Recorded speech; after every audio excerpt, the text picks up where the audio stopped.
Hi കൂട്ടുകാരെ, എല്ലാവർക്കും മൈമെൻറ്റർ PSC ആപ്ലിക്കേഷനിലേക്ക് സ്വാഗതം. അപ്പോൾ ഇന്ന് നമ്മൾ ഡിസ്കസ് ചെയ്യാൻ പോകുന്നത് ഈ വരാൻ പോകുന്ന അസിസ്റ്റൻറ്റ് പ്രിസൺ ഓഫീസർ എക്സാമിന് നിങ്ങൾക്ക് യൂസ്ഫുൾ ആകുന്ന ഇമ്പോർട്ടൻ്റ് ആയിട്ടുള്ള 2025 100 കറണ്ട് അഫയേഴ്സ് ആണ്.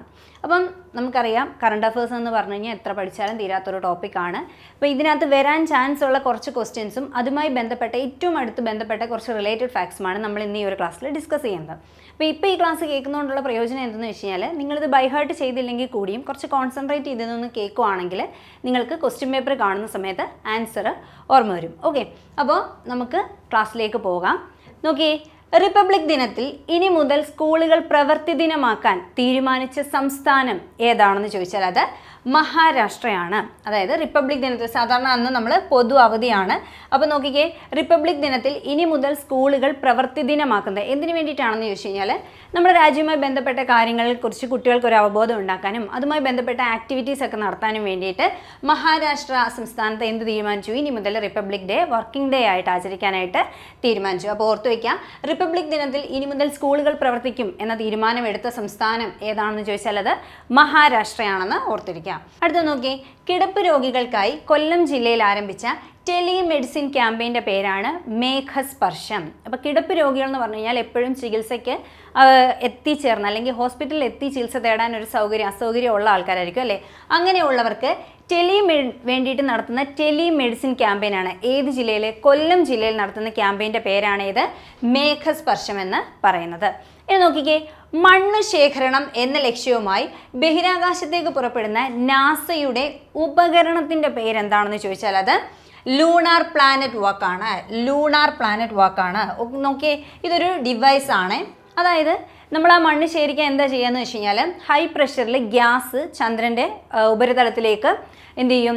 ഹൈ പ്രഷറിൽ ഗ്യാസ് അടിക്കുമ്പോഴത്തേനും അവിടുത്തെ മണ്ണും അല്ലെങ്കിൽ ഉപരിതലം ഇളകിപ്പൊങ്ങും അല്ലേ.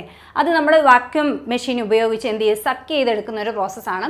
അപ്പോൾ ഇതിനു വേണ്ടി നമ്മൾ ഉപയോഗിക്കുന്ന ഉപകരണത്തിൻ്റെ പേരാണ് ഏതെന്ന് പറയുന്നത് ലൂണാർ പ്ലാനറ്റ് വാക്ക് എന്ന് പറയുന്നത്. ലൂണാർ പ്ലാനറ്റ് വാക്ക് എന്ന് പറയുന്നത് ചന്ദ്രനിലെ മണ്ണ് ശേഖരണത്തിന് വേണ്ടിയിട്ട് ഉപയോഗിക്കുന്നതാണെന്ന് ഓർത്തിരിക്കുക. ഓക്കെ, ഇനി നോക്കിയേ, കേരളത്തിൽ പ്രകൃതി ദുരന്തങ്ങൾ സംബന്ധിച്ച് മുന്നറിയിപ്പ് നൽകാനായിട്ട് സംസ്ഥാന ദുരന്ത നിവാരണ അതോറിറ്റി ആരംഭിക്കുന്ന സമഗ്ര മുന്നറിയിപ്പ് സംവിധാനത്തിൻ്റെ പേരാണ് കവചം എന്ന് പറയുന്നത്.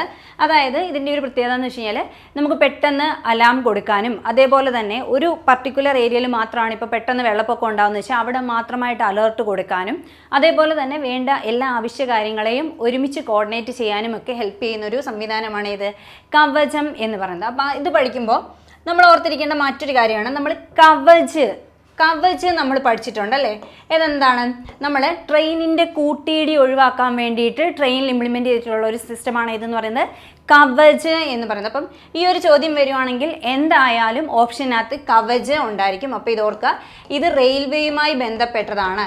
നോക്കിയേ, കവച് എന്ന് പറഞ്ഞു കഴിഞ്ഞാൽ അതൊരു ഹിന്ദി ഷെയ്ഡുള്ള വാക്കാം അല്ലേ. അപ്പോൾ നമുക്ക് ഓർക്കാം അത് എന്താണ്? ഇന്ത്യൻ റെയിൽവേയുമായി ബന്ധപ്പെടുത്തുക. കവചം എന്ന് പറഞ്ഞാൽ എന്താണ്? പ്യുവർലി മലയാളം അല്ലേ. അപ്പം കവചം എന്ന് പറഞ്ഞു കഴിഞ്ഞാൽ സംസ്ഥാന ദുരന്ത നിവാരണ അതോറിറ്റിയുടെ ഒരു സംവിധാനമാണ്. എന്തിന്? അലേർട്ട് കൊടുക്കാനും അതേപോലെ തന്നെ പ്രകൃതി ദുരന്തങ്ങൾ സംബന്ധിച്ച് മുന്നറിയിപ്പ് നൽകുകയും ഇതൊക്കെ കോർഡിനേറ്റ് ചെയ്യാനും വേണ്ടിയിട്ടുള്ള ഒരു സിസ്റ്റമാണ് കവചം എന്ന് പറഞ്ഞാൽ. കവച് എന്ന് പറഞ്ഞു കഴിഞ്ഞാൽ ട്രെയിനുകൾ തമ്മിലുള്ള കൂട്ടിയിടി ഒഴിവാക്കാൻ വേണ്ടിയിട്ട് ഇന്ത്യൻ റെയിൽവേ ഇംപ്ലിമെൻറ്റ് ചെയ്തിരിക്കുന്ന ഒരു സിസ്റ്റമാണ് ഏതെന്ന് പറയുന്നത് കവച് എന്ന് ഓർത്തിരിക്കുക. എന്ന് നോക്കിക്കേ, അടുത്തതാണ് 2025 ജനുവരിയിൽ ദേശീയ മഞ്ഞൾ ബോർഡ് നിലവിൽ വന്ന സംസ്ഥാനം. ഇമ്പോർട്ടൻ്റ് ആയിട്ടുള്ള പോയിൻ്റാണ്. 2025 ദേശീയ മഞ്ഞൾ ബോർഡ് നിലവിൽ വന്ന സംസ്ഥാനം. ഒന്നീ സംസ്ഥാനം ചോദിക്കാം അല്ലെ സ്ഥലം ചോദിക്കാം. നിസാമാബാദ്, തെലങ്കാനയിലെ നിസാമാബാദാണ് എന്ത്? ദേശീയ മഞ്ഞൾ ബോർഡ് നിലവിൽ വന്ന സംസ്ഥാനമെന്ന് ഓർത്തിരിക്കുക. 2025 ജനുവരിയിൽ ദേശീയ മഞ്ഞൾ ബോർഡ് നിലവിൽ വന്ന സംസ്ഥാനം തെലങ്കാന സംസ്ഥാനമാണ്. കർണാടക ആന്ധ്രാപ്രദേശും ഒക്കെ ഓപ്ഷനിലുണ്ടാകും. ഓർക്കുക, തെലങ്കാനയിലെ നിസാമാബാദിലാണ്. അപ്പോൾ ഇതിൻ്റെ ആദ്യത്തെ ചെയർപേഴ്സൺ ആണ് ആര്? പല്ലി ഗംഗാ റെഡ്ഡിയാണ് ഇതിൻ്റെ ഫസ്റ്റ് ചെയർപേഴ്സൺ എന്ന് ജസ്റ്റ് ഒന്ന് അറിഞ്ഞിരിക്കുക. ഇനി നോക്കി, 2025 ജനുവരിയിൽ ഇന്ത്യൻ നാവികസേനയിൽ പുതിയതായി ഉൾപ്പെടുത്തിയ തദ്ദേശീയമായി വികസിപ്പിച്ച 3 കപ്പലുകളുണ്ട്. INS Nilgiri, INS Surat, INS Vagsheer. ഒരു പക്ഷേ ഓപ്ഷനിൽ നാലാമതായിട്ടൊന്ന് തന്നിട്ട് ഇതിൽ ഉൾപ്പെടാത്തത് ഏതാണെന്നായിരിക്കും ചോദിക്കുക. അപ്പോൾ ഏതൊക്കെയാണ്? INS Nilgiri, INS Surat, INS Vagsheer. ഇത് മൂന്നെണ്ണമാണ് എന്ത് 2025 ജനുവരിയിൽ ഇന്ത്യൻ നാവികസേനയുടെ പുതിയതായി നമ്മൾ ഉൾപ്പെടുത്തിയ തദ്ദേശീയമായി വികസിപ്പിച്ച 3 കപ്പലുകളെന്ന് ഓർത്തിരിക്കുക. അപ്പോൾ മഞ്ഞൾ ബോർഡ് ഇമ്പോർട്ടൻ്റ് ആയിട്ടുള്ള പോയിന്റാണ്. ഏത് സംസ്ഥാനം? തെലങ്കാന സംസ്ഥാനമാണ്. ഇനി നോക്കി, 2025 അണ്ടർ 19 വനിതാ T20 ലോകകപ്പിൽ ഹാട്രിക് നേടിയ ആദ്യ ഇന്ത്യക്കാരിയാണ് ആര്? വൈഷ്ണവി ശർമ്മ. നോക്കി, അണ്ടർ 19 കേട്ടോ. 2025 അണ്ടർ 19 വനിതാ T20 ലോകകപ്പിൽ ഹാട്രിക് നേടിയ ആദ്യ ഇന്ത്യക്കാരിയാണ് ആരെന്ന് പറയുന്നത്? വൈഷ്ണവി ശർമ്മ എന്ന് പറയുന്നത്. ഇനി നോക്കിയേ, ലോകത്തിലെ ഏറ്റവും ഉയരം കൂടിയ റെയിൽവേ പാലമായ ചിനാബ് പാലത്തിലൂടെ ട്രയൽ റൺ നടത്തിയ ട്രെയിൻ ഏതാണ്? അത് വന്ദേ ഭാരത് എക്സ്പ്രസ് ആണ്. ലോകത്തിലെ ഏറ്റവും ഉയരം കൂടിയ റെയിൽവേ പാലം ഏതാണ്? ചെനാബ് പാലമാണ്. അപ്പോൾ ഈ പാലത്തിലൂടെ ട്രയൽ റൺ നടത്തിയ ട്രെയിൻ ഏതാണ്? വന്ദേ ഭാരത് എക്സ്പ്രസ് ആണെന്ന് ഓർത്തിരിക്കുക. അടുത്തത്, ക്യാൻസർ പ്രതിരോധത്തിനും ചികിത്സയ്ക്കുമായി സംസ്ഥാന ആരോഗ്യവകുപ്പ് ആരംഭിച്ച ആരോഗ്യമാനന്ദം പദ്ധതിയുടെ അല്ലെങ്കിൽ ആരോഗ്യ ആനന്ദം അകറ്റാം അർബുദം എന്ന ക്യാമ്പയിൻ്റെ ഗുഡ് വിൽ അംബാസഡർ ആരാണ്? അത് മഞ്ജു വാര്യരാണ്. ഇത് ഓൾറെഡി ചോദിച്ച ചോദ്യമാണ്. അത് ചോദിച്ചതെന്ന് വെച്ച് കഴിഞ്ഞാൽ ആരോഗ്യമാനന്ദം ഏത് അസുഖവുമായി ബന്ധപ്പെട്ടിരിക്കുന്നു എന്നായിരുന്നു പ്രീവിയസ് ആയിട്ട് ചോദിച്ചിട്ടുള്ളത്. ഏതാണ്? ക്യാൻസറുമായി ബന്ധപ്പെട്ടതാണ്. അപ്പോൾ ഇതിൻ്റെ ഗുഡ് വിൽ അംബാസഡർ ആരാണ്? മഞ്ജു വാര്യരാണ് എന്ന് ഓർത്തിരിക്കുക. അപ്പോൾ നമുക്ക് ഓർത്തിരിക്കാം, ഇതുപോലെ മഞ്ജുവിൻ്റെ അമ്മ ക്യാൻസർ സർവൈവർ ആയതിനെക്കുറിച്ചൊക്കെ സംസാരിച്ചിട്ടുണ്ടായിരുന്നു നേരത്തെ. അപ്പോൾ അങ്ങനെ വെച്ച് കണക്ട് ചെയ്തിടുക. മഞ്ജു വാര്യരാണ് എന്ത്? നമ്മുടെ ആരോഗ്യമാനന്ദം അകറ്റാം അർബുദം എന്ന പദ്ധതിയുടെ ഗുഡ് വിൽ അംബാസഡർ എന്ന് ഓർത്തിരിക്കുക. ഇനി നോക്കിക്കേ, മണ്ണിൻ്റെ ആരോഗ്യം പ്രോത്സാഹിപ്പിക്കുന്നതിനായിട്ട് ഹർ ഖേത് സ്വസ്ഥ് ഖേത് എന്ന പദ്ധതി എന്ന ക്യാമ്പയിൻ ആരംഭിച്ച സംസ്ഥാനമാണ് ഹരിയാന. അപ്പോൾ എന്താണ് ഈ പദ്ധതി അല്ലെങ്കിൽ ഈ ഒരു ക്യാമ്പയിൻ എന്ന് വെച്ച് കഴിഞ്ഞാൽ, നമ്മൾ ഓരോ ഏക്കറിലെയും മണ്ണ് എടുത്ത് ടെസ്റ്റ് ചെയ്തിട്ട് എന്തൊക്കെയാണ് അതിനകത്ത് കുറവുള്ള ന്യൂട്രിയൻസ് എന്ന് നോക്കിയാൽ അതിനനുസരിച്ച് വളം ചെയ്ത് കൊടുക്കുക, അല്ലെങ്കിൽ അത് നാച്ചുറൽ ഫെർട്ടിലൈസേഴ്സ് യൂസ് ചെയ്ത് ഈ പറഞ്ഞ അതിൻ്റെ പോഷക ഗുണം ഉയർത്തുന്ന പദ്ധതിയാണ് ഏതെന്ന് പറയുന്നത്? ഹരിയാന സംസ്ഥാനം ആരംഭിച്ച ഹർ ഖേത് സ്വസ്ഥ് ഖേത് എന്ന് പറയുന്നത്. അതായത് മണ്ണിൻ്റെ ഫലഭൂഷ്ഠിത വർദ്ധിപ്പിക്കാൻ വേണ്ടിയിട്ട് നടത്തുന്ന ഒരു ക്യാമ്പയിനാണ് ഹർ ഖേത് സ്വസ്ഥ് ഖേത്. ഇത് ഏത് സംസ്ഥാനം? ഹരിയാന സംസ്ഥാനത്താണ് ഈ ഒരു ക്യാമ്പയിൻ ഇംപ്ലിമെൻറ്റ് ചെയ്യുന്നതെന്ന് ഓർത്തിരിക്കുക. ഇനി നോക്കിക്കേ, വയനാട്ടിലെ കടുവ ആക്രമണത്തിൻ്റെ പശ്ചാത്തലത്തിൽ മനുഷ്യ വന്യജീവി സംഘർഷം കുറയ്ക്കാൻ വനം വകുപ്പ് പ്രഖ്യാപിച്ച പദ്ധതിയുടെ പേരാണ് മിഷൻ FFW. അതായത് മനുഷ്യ വന്യജീവി സംഘർഷം കൂടുതലും ഉണ്ടാകുന്നത് അവർക്ക് അവരുടെ വാസസ്ഥലത്ത് ആവശ്യമായ ഭക്ഷണവും വെള്ളവും ഒന്നും കിട്ടാത്തപ്പോഴാണ് അവർ ജനവാസ മേഖലയിലേക്ക് ഇറങ്ങുന്നത് എന്നാണ് നമ്മൾ പറയുന്നത്. അപ്പോൾ അത് ഒഴിവാക്കാൻ വേണ്ടിയിട്ട് വന്നതാണ് എന്താ? Food and fruit four wild life. ഇതാണ് ഈ ഒരു മിഷൻ്റെ ഉദ്ദേശം. അതായത് അവർക്ക് അവരുടേതായ ആവാസ വ്യവസ്ഥയിൽ അവർക്ക് ആവശ്യമുള്ള കാര്യങ്ങൾ കൊടുക്കുക എന്ന രീതിയിലാണ് ഈ ഒരു മിഷൻ പ്ലാൻ ചെയ്തിരിക്കുന്നത്. അപ്പോൾ നോക്കി, വയനാട്ടിലെ കടുവ ആക്രമണത്തിൻ്റെ പശ്ചാത്തലത്തിൽ മനുഷ്യ വന്യജീവി സംഘർഷം കുറയ്ക്കാൻ വേണ്ടിയിട്ട് ഫോറസ്റ്റ് പ്രഖ്യാപിച്ചാൽ നമ്മുടെ വനവകുപ്പ് പ്രഖ്യാപിച്ച പദ്ധതി ഏതാണെന്ന് ചോദിച്ചു കഴിഞ്ഞാൽ ഏതാണ്? മിഷൻ FFW ആണ്. Food and fruit four wild life എന്നതാണ് ഇതിൻ്റെ എക്സ്പാൻഷൻ എന്ന് ഓർത്തിരിക്കാം. ഇനി നോക്കി, അപൂർവ ഗ്രൂപ്പ് രക്തം ദാനം ചെയ്യാൻ സന്നദ്ധരായവരുടെ രജിസ്ട്രി പുറത്തിറക്കിയ സംസ്ഥാനമാണ് കേരളം എന്ന് പറയുന്നത്. അപ്പോൾ ഇതിൻ്റെ ഗുണം എന്താണെന്ന് വെച്ച് കഴിഞ്ഞാൽ, അപൂർവ രക്തമുള്ളവർക്കൊക്കെ എന്തെങ്കിലും ബ്ലഡിന് ആവശ്യം വരുന്ന സമയത്ത് ഈ രജിസ്ട്രി നോക്കി നമുക്ക് ഈ പറയുന്ന പോലെ ഡോണറെ കണ്ടുപിടിക്കാനും അല്ലെങ്കിൽ എവിടെ നിന്നൊക്കെ കിട്ടുമെന്നുള്ള കാര്യങ്ങളൊക്കെ കോർഡിനേറ്റ് ചെയ്യാൻ ഹെൽപ്പ് ചെയ്യുന്ന ഒരു രജിസ്ട്രിയാണ് കേരളം പുറത്തിറക്കിയ അപൂർവ രക്തഗ്രൂപ്പുള്ള ആൾക്കാരുടെ ഡീറ്റെയിൽസ് ഉള്ള ഈ ഒരു രജിസ്ട്രി എന്ന് പറയുന്നത്. അപ്പോൾ നമ്മുടെ ഡീറ്റെയിൽസ് എല്ലാം വളരെ സെക്യൂർഡ് ആയിട്ട് സൂക്ഷിച്ചാണ് എന്ത് ചെയ്യുന്നത്? ഈ ഒരു രജിസ്ട്രി പുറത്തിറക്കുന്നത്. അതുകൊണ്ട് നമ്മുടെ പ്രൈവസി അതേപോലെ തന്നെ കീപ്പ് ചെയ്തുകൊണ്ട് മറ്റുള്ളവർക്ക് അല്ലെങ്കിൽ നമുക്ക് ആവശ്യമുള്ള സമയത്ത് അപൂർവമായിട്ടുള്ള രക്തങ്ങൾ എത്തിക്കാൻ വേണ്ടിയിട്ട് പുറത്തിറക്കിയ രജിസ്ട്രി ഏത് സംസ്ഥാനം? കേരളമാണ് ഇത് ആദ്യമായിട്ട് പുറത്തിറക്കിയതെന്ന് ഓർത്തിരിക്കുക. ഇനി നോക്കിയേ, Kerala state council for science technology and environment report പ്രകാരം ഏറ്റവും കൂടുതൽ വരൾച്ചാ ബാധിത പ്രദേശങ്ങളുള്ള ജില്ല ഏതാണെന്ന് ചോദിച്ചാൽ അത് കാസർഗോഡ് ജില്ലയാണ്. അപ്പോൾ കാസർഗോഡ് ജില്ലയിലാണ് Kerala state council for science technology and environment report പ്രകാരം ഏറ്റവും കൂടുതൽ വരൾച്ചാ ബാധിത പ്രദേശമുള്ളത് കാസർഗോഡ് ജില്ലയിലാണെന്ന് ഓർത്തിരിക്കുക. ഇനി നോക്കി, 2023-2024 സീസണിലെ BCCIയുടെ മികച്ച പുരുഷ താരമായി തിരഞ്ഞെടുക്കപ്പെട്ട വ്യക്തി ആരാണ്? അത് ജസ്പ്രീത് ബുംറയാണ്. അപ്പോൾ 2023-24 സീസണിലെ BCCIയുടെ മികച്ച പുരുഷ താരം അല്ലെ മികച്ച പുരുഷ താരമായി തിരഞ്ഞെടുക്കപ്പെട്ട വ്യക്തി ആരാണ്? ജസ്പ്രീത് ബുംറയാണെന്ന് ഓർത്തിരിക്കുക. ഇനി നോക്കിക്കേ, ദൈനംദിന ജീവിതത്തിൽ മറ്റൊരാളുടെ സഹായം ആവശ്യമായി വരുന്ന കുടുംബങ്ങൾക്ക് പ്രൊഫഷണൽ സേവനങ്ങൾ ഒരു കുടക്കീഴിൽ ലഭ്യമാക്കുന്ന കുടുംബശ്രീയുടെ പദ്ധതിയാണ് ഏതെന്ന് പറയുന്നത് K4 കെയർ എന്ന് പറയുന്നത്. അപ്പോൾ നോക്കിക്കേ, ദൈനംദിന ജീവിതത്തിൽ മറ്റൊരാളുടെ സഹായം ആവശ്യമായി വരുന്ന കുടുംബങ്ങൾക്ക് പ്രൊഫഷണൽ സേവനങ്ങൾ ലഭ്യമാക്കുന്നതിന് ഒരു കുടക്കീഴിൽ ലഭ്യമാക്കുന്നതിന് കുടുംബശ്രീ ആരംഭിച്ച പദ്ധതിയാണ് ഏതെന്ന് പറയുന്നത് K4 കെയർ എന്ന പദ്ധതി. ഇനി നോക്കി, 2025 ഇന്ത്യയുടെ 58ാമത് കടുവാ സങ്കേതമായിട്ട് വന്നത് ഏതാണ്? മാധവ് കടുവാ സങ്കേതമാണ് കേട്ടോ. മാധവ് നാഷണൽ പാർക്കാണ് കേട്ടോ. അപ്പം 58ാമത്തതാണ്. ഈ നമ്പർ ഒന്ന് നോക്കിയേക്കണം. 58ാമത് കടുവാ സങ്കേതമായിട്ട് വന്നത് ഏതാണ്? മാധവ് നാഷണൽ പാർക്കാണ്. 2025 ഏത് സംസ്ഥാനത്താണ്? മധ്യപ്രദേശിലാണ് എന്ത് മാധവ് നാഷണൽ പാർക്ക് സ്ഥിതി ചെയ്യുന്നത്. അപ്പം 2025 ഇന്ത്യയുടെ 58ാമത് കടുവാ സങ്കേതമായി നിലവിൽ വന്നത് ഏതാണ്? മാധവ് നാഷണൽ പാർക്കാണ്. മറന്നുപോലെ. ഇനി നോക്കിയേ, ആർത്തവ ശുചിത്വത്തിൽ അവബോധം സൃഷ്ടിക്കുന്നതിന് ആരംഭിച്ച പദ്ധതിയാണ് ഏത്? തിങ്കൾ പദ്ധതി. തിങ്കൾ പദ്ധതി എന്ന് പറഞ്ഞു കഴിഞ്ഞാൽ എന്തിനെക്കുറിച്ചുള്ളതാണ്? ആർത്തവ ശുചിത്വത്തെക്കുറിച്ച് അവബോധം സൃഷ്ടിക്കുന്നതിന് വേണ്ടിയിട്ട് ആരംഭിച്ച പദ്ധതിയാണ് ഇത് തിങ്കൾ പദ്ധതി എന്ന് ഓർത്തിരിക്കാൻ മറന്നുപോലെ. അത് ഇമ്പോർട്ടൻ്റ് ആയിട്ടുള്ള പോയിന്റ് ആണ്. ഇനി നോക്കിക്കേ, ഇന്ത്യയിലെ എല്ലാ ക്ഷയരോഗികളെയും സർക്കാർ ദത്തെടുത്ത ആദ്യ സംസ്ഥാനമാണ് ഏതെന്ന് പറയുന്നത്? മേഘാലയ സംസ്ഥാനം. അപ്പോൾ മേഘാലയയിലാണ് എന്ത് ചെയ്തത്?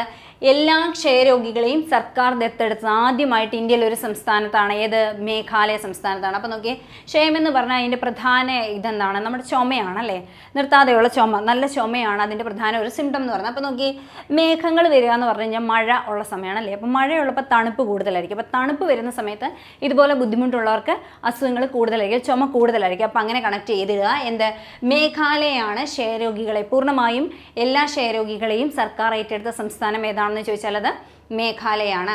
ഇനി നോക്കിയേ, ഇന്ത്യയിലെ ആദ്യത്തെ വെർട്ടിക്കൽ ലിഫ്റ്റ് റെയിൽവേ കടൽപ്പാലം ഏതാണ്?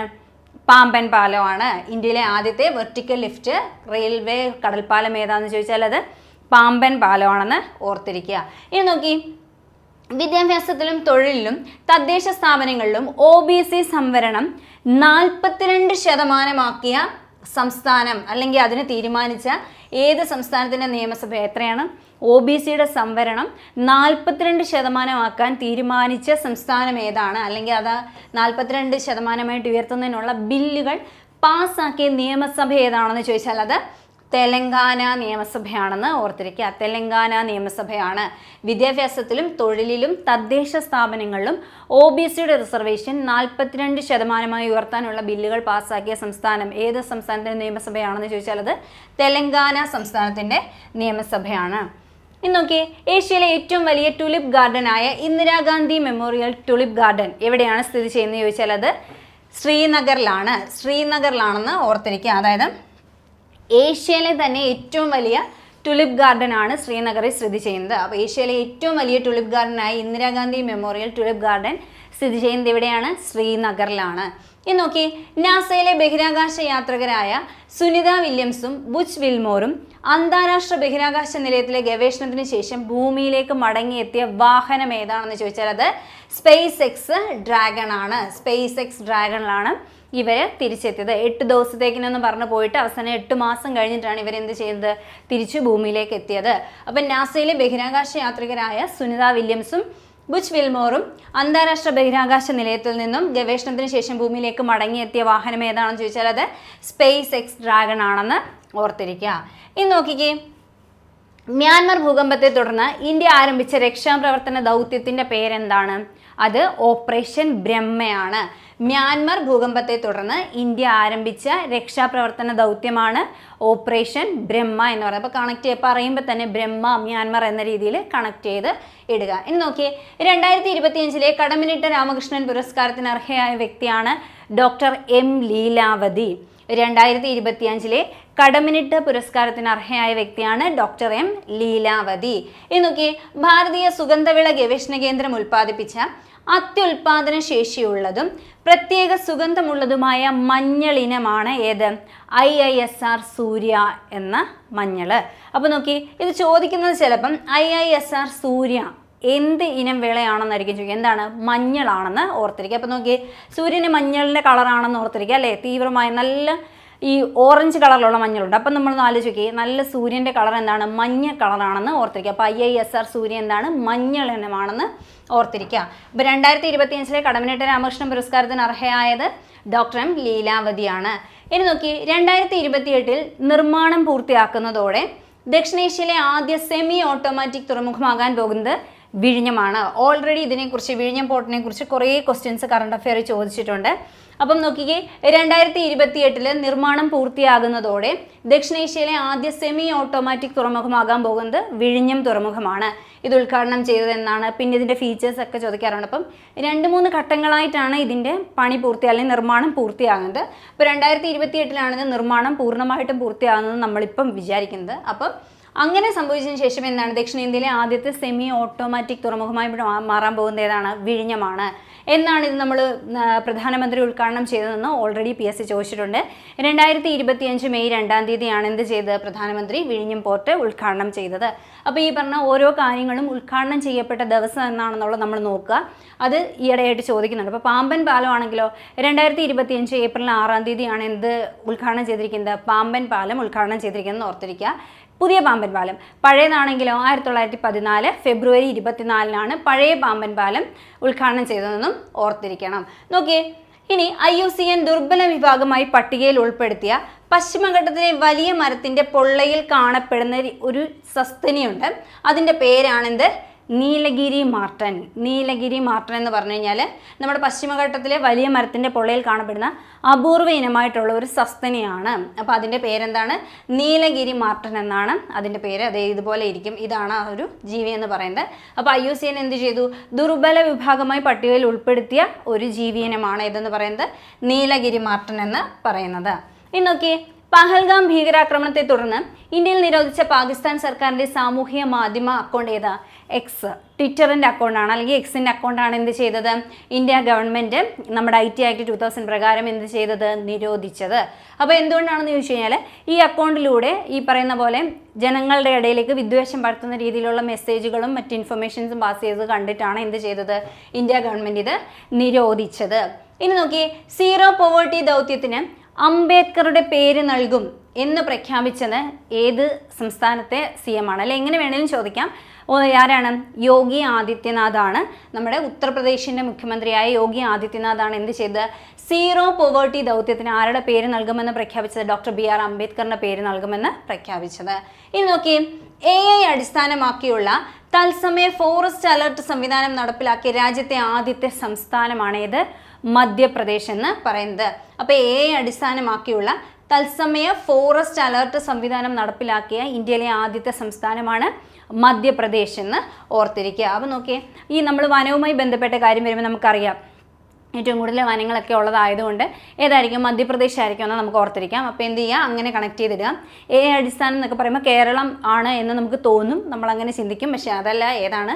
മധ്യപ്രദേശാണ് എന്ത് ചെയ്തത്? AI അടിസ്ഥാനമാക്കിയുള്ള തത്സമയ ഫോറസ്റ്റ് അലർട്ട് സംവിധാനം നടപ്പിലാക്കിയ ആദ്യ സംസ്ഥാനം എന്ന് പറയുന്നത്. ഇനി നോക്കിക്കേ, ഓപ്പറേഷൻ സിന്ദൂരിൽ പാകിസ്ഥാന്റെ ഡ്രോണുകളും മിസൈലുകളും തകർക്കാനായി ഇന്ത്യ ഉപയോഗിച്ച മിസൈൽ പ്രതിരോധ സംവിധാനമാണ് ഇത്?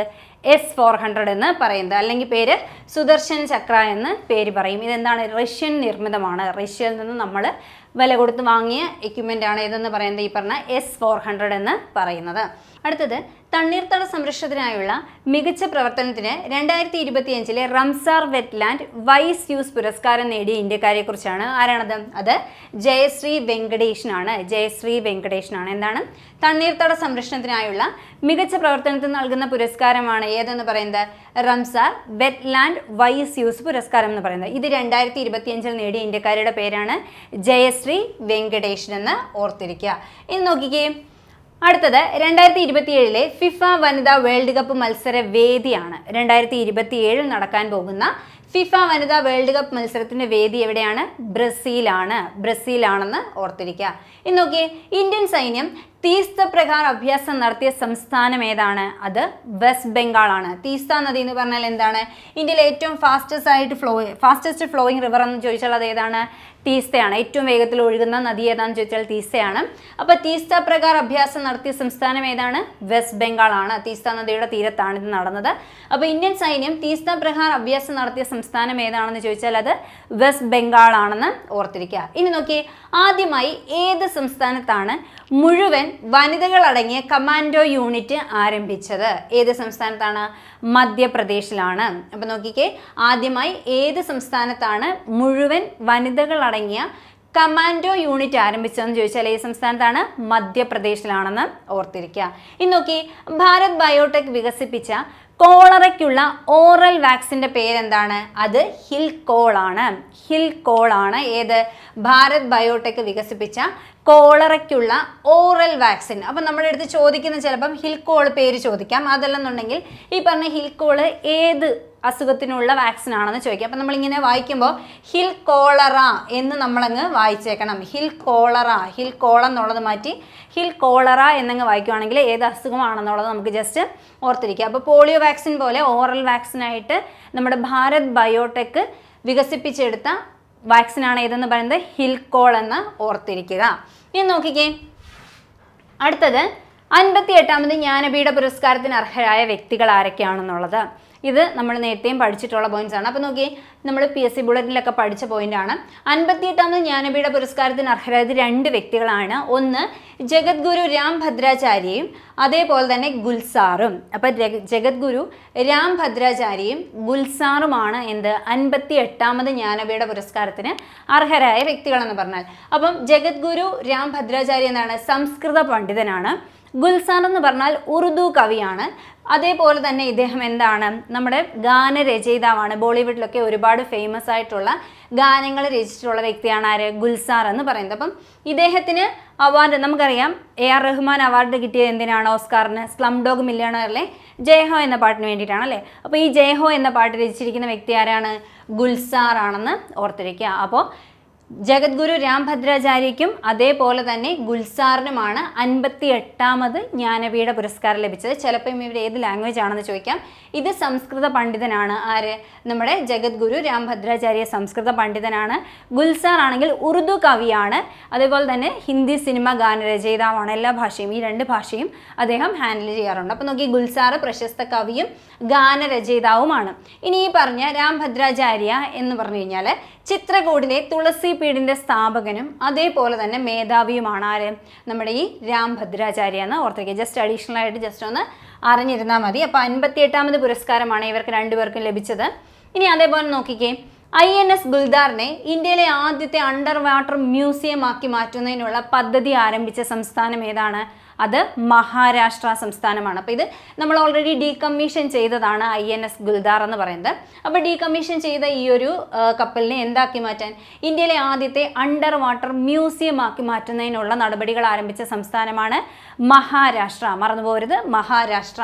അടുത്ത നോക്കിയേ, പാപ്പുവ ന്യൂഗിനിയയുടെ ഔദ്യോഗിക എൻട്രിയായി ഓസ്കാറിനെത്തുന്ന പപ്പ ബുക്ക എന്ന സിനിമ സംവിധാനം ചെയ്ത മലയാളി ആരാണെന്നാണ് ചോദ്യം. അപ്പോൾ ഈ പേര് നമ്മൾ കുറേ ഇതായിട്ട് പഠിച്ചിട്ടുണ്ട്, ഈ സംവിധായകൻ്റെ പേര്. കാരണം എന്താണെന്ന് വെച്ച് കഴിഞ്ഞാൽ നമുക്കറിയാം, നമുക്ക് സുരാജ് വെഞ്ഞാറമൂടിനെ നാഷണൽ അവാർഡ് നേടിക്കൊടുത്ത പേരറിയാത്തവർ എന്ന സിനിമയുടെ സംവിധായകനും ഇദ്ദേഹം തന്നെയാണ്. ഇദ്ദേഹത്തിൻ്റെ പേരാണ് ഡോക്ടർ ബിജു എന്ന് പറയുന്നത്. അപ്പോൾ നോക്കിയേ, പാപ്പുവ ന്യൂഗിനിയുടെ ഔദ്യോഗിക എൻട്രി ആയിട്ട് ഓസ്കാറിനെത്തുന്ന പപ്പ ബുക്ക എന്ന സിനിമ സംവിധാനം ചെയ്ത മലയാളിയാണ് ഡോക്ടർ ബിജു എന്ന് ഓർത്തിരിക്കുക. ഇതൊരു വളരെ ഇമ്പോർട്ടൻ്റ് ആയിട്ടുള്ളൊരു പോയിൻ്റാണ്. കാര്യം ഇത് റെയറായിട്ട് സംഭവിക്കുന്ന ഒരു കാര്യമാണ്. ഒരു രാജ്യം അവരുടെ പേരിൽ പുറത്തു വരുന്ന ഒരു സിനിമ അത് സംവിധാനം ചെയ്ത മറ്റൊരു രാജ്യത്തിലെ സംവിധായകൻ്റെ സിനിമ ഈ ഒരു എൻട്രി ആയിട്ട് വിടുക എന്ന് പറഞ്ഞു കഴിഞ്ഞാൽ അത് വളരെ റെയറായിട്ടുള്ളൊരു കാര്യമാണ്. പിന്നെ ഇദ്ദേഹത്തെക്കുറിച്ച് പറയുകയാണെങ്കിൽ ഇദ്ദേഹം സംവിധാനം ചെയ്തിട്ടുള്ള ചിത്രങ്ങളൊക്കെയും ഒരുപാട് അന്താരാഷ്ട്ര പുരസ്കാരങ്ങളൊക്കെ നേടിയിട്ടുള്ള ചിത്രമാണ്. അപ്പോൾ നോക്കി, പാപ്പുവ ന്യൂഗിനിയുടെ ഔദ്യോഗിക എൻട്രിയായി ഓസ്കാറിനെന്ന ബുക്ക് സിനിമ ഏതാണെന്ന് ചോദിക്കാം. അതേതാണ്? പപ്പ ബുക്കയാണെന്ന് ഓർത്തിരിക്കുക. പപ്പ ബുക്കയാണ്, അല്ലെ പാപ്പ ബുക്ക എന്ന് ചോദിക്കുക. PA എന്നാണ് ഇംഗ്ലീഷ് വരുന്നത്. PA ബുക്ക എന്താണ് ഇതിൻ്റെ നെയിം വരുന്നത്. ഓക്കെ, അപ്പോൾ നോക്കിക്കേ, പാപ്പുവ ന്യൂഗിനിയുടെ ഔദ്യോഗിക എൻട്രിയായി ഓസ്കാറിന് എത്തുന്നത് ഏത് രാജ്യത്തിൻ്റെ ആണെന്ന് വേണമെങ്കിൽ ചോദിക്കുക. ഏതാണ്? പാപ്പുവ ന്യൂഗിനിയുടെയാണ്. സിനിമയുടെ പേര് പപ്പബുക്ക എന്നാണ്. ഇത് സംവിധാനം ചെയ്തതാരാണ്? ഡോക്ടർ ബിജു ആണെന്ന് ഓർത്തിരിക്കുക. ഇത് നോക്കി, അഹമ്മദാബാദ് വിമാന അപകടം അന്വേഷിക്കുന്നതിന് 2025 ജൂണിൽ നിയമിച്ച 12 അംഗ കമ്മീഷന്റെ തലവൻ ആരാണ്, അല്ലെ അതിന്റെ ചെയർമാൻ ആരാണെന്ന് ചോദിച്ചാൽ അത് ഗോവിന്ദ് മോഹനാണ്. ഇമ്പോർട്ടൻ്റ് ആയിട്ടുള്ള പോയിന്റ് ആണ്. ഗോവിന്ദ് മോഹനാണ് എന്ത് അഹമ്മദാബാദ് പ്ലെയിൻ ക്രാഷ് എന്ന് പറഞ്ഞു കഴിഞ്ഞാൽ അടുത്തിടെ കണ്ടിൽ വെച്ച് ഏറ്റവും വലിയ വിമാന അപകടമാണ്, അല്ലെ അഹമ്മദാബാദിൽ നടന്നത്. അപ്പോൾ ഈ ഒരു അപകടത്തെ തുടർന്ന് അതിനെക്കുറിച്ച് പഠിച്ച് വിശദമായ റിപ്പോർട്ട് സമർപ്പിക്കാൻ വേണ്ടിയിട്ട് നിയമിച്ച 12 അംഗ കമ്മീഷന്റെ ചെയർമാൻ ആരാണെന്ന് ചോദിച്ചാൽ അത് ഗോവിന്ദ് മോഹനാണ്. ഇമ്പോർട്ടൻ്റ് ആയിട്ടുള്ള പോയിന്റ് ആണ്, ഗോവിന്ദ് മോഹനാണെന്ന് ഓർത്തിരിക്കുക. ഇനി നോക്കിക്കേ, രാഷ്ട്രപതിയുടെ ADC പദവിയിലെത്തിയ ആദ്യ വനിതാ സേനാംഗം ആരാണ്? ആദ്യ വനിതാ സേനാംഗമാണ് ആര്? യശ്വസി സോളങ്കി. യശ്വസി സോളങ്കിയാണ് നമ്മുടെ പ്രസിഡന്റിന്റെ ADC ആയ ആദ്യത്തെ വനിതാ സേനാംഗം എന്ന് പറയുന്നത്. അപ്പം നമുക്കറിയാം ഒരുപാട് ക്രൈറ്റീരിയസ് ഫുൾഫിൽ ചെയ്തിട്ടാണ് എന്ത് ചെയ്യുന്നത്, നമ്മുടെ ഈ സേനകളിൽ നിന്നും ഈ ഒരു പോസ്റ്റിലേക്ക് ആൾക്കാരെ സെലക്ട് ചെയ്യുന്നത്. അപ്പം നമ്മുടെ നേവിയിൽ നിന്നും രാഷ്ട്രപതിയുടെ ADC ആയിട്ട് മാറിയ വ്യക്തി ആരാണെന്ന് ചോദിച്ചാൽ അത് ആദ്യ വനിതാ സേനാംഗമാണ്. ആദ്യ വനിതാ സേനാംഗം ആരാണ്? യശ്വസി സോളങ്കി ആണെന്ന് ഓർത്തിരിക്കുക. ഇന്ന് നോക്കി, 2005 ദേശീയ ദുരന്ത നിവാരണ നിയമത്തിൽ നിന്നും കേന്ദ്ര സർക്കാർ ഒഴിവാക്കിയ വകുപ്പ് ഏതാണെന്നാണ് ചോദിച്ചിരിക്കുന്നത്. അത് 13ാമത്തെ വകുപ്പാണ്. 2005 ദേശീയ ദുരന്ത നിവാരണ നിയമത്തിൽ നിന്നും കേന്ദ്ര സർക്കാർ ഒഴിവാക്കിയ വകുപ്പ് ഏതാണ്? 13ാമത്തെ വകുപ്പാണ്. എന്താണ് ഈ വകുപ്പിൽ പറയുന്നതെന്ന് വെച്ച് കഴിഞ്ഞാൽ, പ്രകൃതി ദുരന്ത ബാധിതർക്ക് വായ്പാ തിരിച്ചടവിൽ ഇളവ് നൽകാനും പുതിയ വായ്പ അനുവദിക്കാനും ശുപാർശ ചെയ്യാൻ അധികാരം നൽകുന്നതാണ് ഏത്? 13ാം വകുപ്പ് എന്ന് പറയുന്നത്. അപ്പോൾ ഈ 13ാം വകുപ്പാണ് എന്ത് ചെയ്തത്? നമ്മുടെ കേന്ദ്ര സർക്കാർ അടുത്തിടെ ഒഴിവാക്കിയതെന്ന് ജസ്റ്റ് ഓർത്തിരിക്കുക. അടുത്തത്, 2025 ലോക ടെസ്റ്റ് ചാമ്പ്യൻഷിപ്പ് കിരീടം നേടിയ രാജ്യം ഏതാണ്? ദക്ഷിണാഫ്രിക്കയാണ്. 2025 ലോക ടെസ്റ്റ് ചാമ്പ്യൻഷിപ്പ് കിരീടം നേടിയ രാജ്യം ദക്ഷിണാഫ്രിക്കയാണ്. 27 വർഷത്തിനിടെ ദക്ഷിണാഫ്രിക്ക നേടുന്ന ആദ്യ ICC കിരീടം, അല്ലെ ആദ്യ ICC കിരീടമാണ് ഏതെന്ന് പറയുന്നത് 2025 ലോക ടെസ്റ്റ് ചാമ്പ്യൻഷിപ്പ് എന്ന് പറയുന്നത്. നോക്കി, ഈ ഒരു ടീം ഇത് നേടിയത് ആരുടെ ക്യാപ്റ്റൻസിയുടെ അണ്ടറിലാണെന്ന് ചോദിച്ചാൽ അത് തെമ്പ ബൗമയാണ്. തെമ്പ ബൗമയുടെ അണ്ടറിലാണ്. അദ്ദേഹമായിരുന്നു ഈ ഒരു ടീമിൻ്റെ ക്യാപ്റ്റൻ എന്ന് പറയുന്നത്. പ്രത്യേകത, ഇത്രയൊരു നീണ്ട കാലഘട്ടത്തിന് ശേഷമാണ് ഒരു ICC അവാർഡ് ആർക്ക് കിട്ടുന്നത്? ദക്ഷിണാഫ്രിക്കയ്ക്ക് കിട്ടുന്നത്. അപ്പം 2025 ലോക ടെസ്റ്റ് ചാമ്പ്യൻഷിപ്പ് നേടിയ രാജ്യം ദക്ഷിണാഫ്രിക്കയാണ്. ഇനി നോക്കിയേ, അനിമേഷൻ രംഗത്തെ ഓസ്കാർ എന്നറിയപ്പെടുന്ന പുരസ്കാരമാണ് ആനസി ക്രിസ്റ്റൽ പുരസ്കാരം. അപ്പോൾ ഇത് നേടിയ വ്യക്തി ആരാണെന്നാണ് ചോദിക്കുന്നത്. ആരാണ്? സുരേഷ് എറിയാടാണ്. സുരേഷ് എറിയാടാണ് ഈ അവാർഡ് നേടിയത്. അപ്പോൾ അനിമേഷൻ രംഗത്തെ ഓസ്കാർ എന്നറിയപ്പെടുന്ന അനസി ക്രിസ്റ്റൽ അവാർഡ് നേടിയ വ്യക്തി ആരാണ്? സുരേഷ് എറിയാടാണെന്ന് ഓർത്തിരിക്കുക. ഇത് നോക്കിക്കേ, അടുത്തിടെ ഫ്രഞ്ച് ശാസ്ത്രജ്ഞർ കരീബിയൻ ദ്വീപായ ഗ്വാഡെലൂപ്പിൽ യുവതിയിൽ കണ്ടെത്തിയ പുതിയ രക്തഗ്രൂപ്പ് ഏതാണെന്നാണ് ചോദ്യം. അതേതാണ്? ഗ്വാഡ നെഗറ്റീവ് ആണ്. അപ്പോൾ ഈ ഗ്വാഡെ എന്നുള്ളതാണ് അവരെന്ത് ചെയ്തത്? ഗ്വാഡ എന്ന പേര് എടുത്തത്. അപ്പോൾ ഗ്വാഡ നെഗറ്റീവ് ആണ് ഏത്? പുതിയ ബ്ലഡ് ഗ്രൂപ്പ് കണ്ടെത്തിയത്. അതായത് ഈ സ്ത്രീക്ക് ഒരു അപകടം പറ്റി ഹോസ്പിറ്റലിലെത്തി, അപ്പം അവർക്ക് ബ്ലഡ് ആവശ്യം വന്നു, അതിന് മാച്ച് ചെയ്യാൻ വേണ്ടി നോക്കിയപ്പോഴാണ് എന്ത് ചെയ്തത്? ഈ ഒരു ബ്ലഡ് ഗ്രൂപ്പ് റെയർ ആണെന്നും പുതിയ ബ്ലഡ് ഗ്രൂപ്പ് ആണെന്നും കണ്ടെത്തിയത്. അപ്പോൾ നോക്കിക്കുക, അതിന് നൽകിയ പേരെന്താണ്? ഗ്വാഡ നെഗറ്റീവ് എന്നാണ് ആ ബ്ലഡ് ഗ്രൂപ്പിന് നൽകിയ പേര്. അടുത്തിടെ ഫ്രഞ്ച് ശാസ്ത്രജ്ഞർ കരീബിയൻ ദ്വീപായ ഗ്വാഡെലൂപ്പിൽ യുവതിയിൽ കണ്ടെത്തിയ പുതിയ രക്തഗ്രൂപ്പ് ഏതാണെന്ന് ചോദിച്ചാൽ അത് ഗ്വാഡ നെഗറ്റീവ് ആണെന്ന് ഓർത്തിരിക്കുക. ഇനി നോക്കിയേ, പ്രസിഡന്റ് ദ്രൗപദി മുർമുവിൻ്റെ 51 പ്രസംഗങ്ങളുടെ ശേഖര പുസ്തകമാണ് ഏതെന്ന് പറയുന്നത്? വിങ്സ് ടു അവർ ഹോപ്സ് എന്ന് പറയുന്നത്. വിങ്സ് ടു അവർ ഹോപ്സ് എന്ന് പറയുന്നത് പ്രസിഡന്റ് ദ്രൗപദി മുർമുവിൻ്റെ പുസ്തകമാണ്. എത്ര പ്രസംഗങ്ങളുടെ? 51 പ്രസംഗങ്ങളുടെ ശേഖര പുസ്തകമാണ് ഏതെന്ന് പറയുന്നത്? വിങ്സ് ടു അവർ ഹോപ്സ് എന്ന് പറയുന്നത്. ഇനി നോക്കി, രാജ്യത്ത് മൊബൈൽ വോട്ട് രേഖപ്പെടുത്തുന്ന ആദ്യ സംസ്ഥാനം ഏതാണെന്ന് ചോദിച്ചാൽ അത് ബീഹാർ ആണ്. നമ്മൾ ഒട്ടും എക്സ്പെക്ട് ചെയ്യാത്തൊരു സംസ്ഥാനമാണത്. നോക്കി, രാജ്യത്ത് മൊബൈൽ വോട്ട് രേഖപ്പെടുത്തുന്ന ആദ്യ സംസ്ഥാനമായി മാറിയ സംസ്ഥാനം ഏതാണ്? ബീഹാർ ആണെന്ന് ഓർത്തിരിക്കുക. അപ്പോൾ ഈ പുസ്തകം തന്നിട്ട് ഇത് ആരുടെ കുറിച്ചുള്ള പുസ്തകമാണെന്ന് വേണമെങ്കിൽ ചോദിക്കാം. ആരെക്കുറിച്ചാണ്? ദ്രൗപദി മുർമുവിനെ കുറിച്ചാണ്. വിങ്സ് ടു അവർ ഹോപ്സ് എന്നാണ് ഈ ബുക്കിൻ്റെ പേര്. നമ്മുടെ പ്രസിഡന്റിൻ്റെ 51 പ്രസംഗങ്ങളുടെ ഒരു ശേഖരമാണ് ഈ പുസ്തകം എന്ന് പറയുന്നത്. ഈ നോക്കിക്കേ, അതേപോലെ തന്നെ രാജ്യത്ത് മൊബൈൽ വോട്ട് രേഖപ്പെടുത്തുന്ന ആദ്യത്തെ സംസ്ഥാനം ഏതാണ്? ബീഹാർ ആണ്. ആദ്യത്തെ സംസ്ഥാനം ബീഹാർ ആണെന്ന് ഓർത്തിരിക്കുക. ഇനി നോക്കിക്കേ, രാജ്യത്തെ സമുദ്രോൽപ്പന്ന കയറ്റുമതിയിൽ കേരളത്തിൻ്റെ സ്ഥാനം എത്ര ആണെന്നാണ് ചോദ്യം. എത്രയാണ്? 3-ാം സ്ഥാനത്താണ്. നമ്മുടെ തൊട്ടടുത്തുള്ള ആൾക്കാരുടെ പുറകിലായിട്ടാണ് നമ്മൾ സ്ഥിതി ചെയ്യുന്നത്. ഏതാണ്? ആന്ധ്രാപ്രദേശ് ഫസ്റ്റും തമിഴ്നാട് സെക്കൻഡുമാണ്. ആന്ധ്രാപ്രദേശ് ഫസ്റ്റും തമിഴ്നാട് സെക്കൻഡും കേരളം തേർഡും ആണെന്ന് ഓർത്തിരിക്കുക. എന്താണ്? സമുദ്രോൽപ്പന്നങ്ങളുടെ കയറ്റുമതിയിലെ സ്ഥാനമാണ് നമ്മൾ പറഞ്ഞത്. കയറ്റുമതിയിൽ കേരളം 3-ാം സ്ഥാനത്താണ്. ആന്ധ്രാപ്രദേശ് 1-ാം സ്ഥാനത്ത്, തമിഴ്നാട് 2-ാം സ്ഥാനത്ത്, കേരളം 3-ാം സ്ഥാനത്ത്. ഇനി നോക്കി, 2026 നടക്കുന്ന 18-ാം ബ്രിക്സ് ഉച്ചകോടിയുടെ വേദി ഏതാണ്? ഇന്ത്യയാണ്. 2026 നടക്കാൻ പോകുന്ന 18-ാം ബ്രിക്സ് ഉച്ചകോടിയുടെ വേദിയാകുന്ന രാജ്യം ഇന്ത്യയാണ്. ഇന്ന് നോക്കി, 2025 നെഹ്റു ട്രോഫി വള്ളംകളിയിൽ ജേതാക്കളായത് വിയപുരം ചുണ്ടനാണ്. വിയപുരം ചുണ്ടൻ ഇമ്പോർട്ടൻ്റ് ആണ്, ചോദിക്കാറുണ്ട്. നെഹ്റു ട്രോഫി വള്ളംകളിയിലെ ജേതാക്കളെ ചോദിക്കാറുണ്ട്. 2025 നടന്നത് 71ാമത് നെഹ്റു ട്രോഫി വള്ളംകളിയാണെന്ന് ഓർത്തിരിക്കുക. കാര്യം ചിലപ്പോൾ 2025 എന്നായിരിക്കത്തില്ല ചോദിക്കുന്നത്, 71ാമത് നെഹ്റു ട്രോഫി വള്ളംകളി എന്നായിരിക്കും ചോദിക്കുന്നത്. അപ്പോൾ 71ാമത് നെഹ്റു ട്രോഫി വള്ളംകളിയുടെ ജേതാവാരാണ്? വിയപുരം ചുണ്ടനാണ്.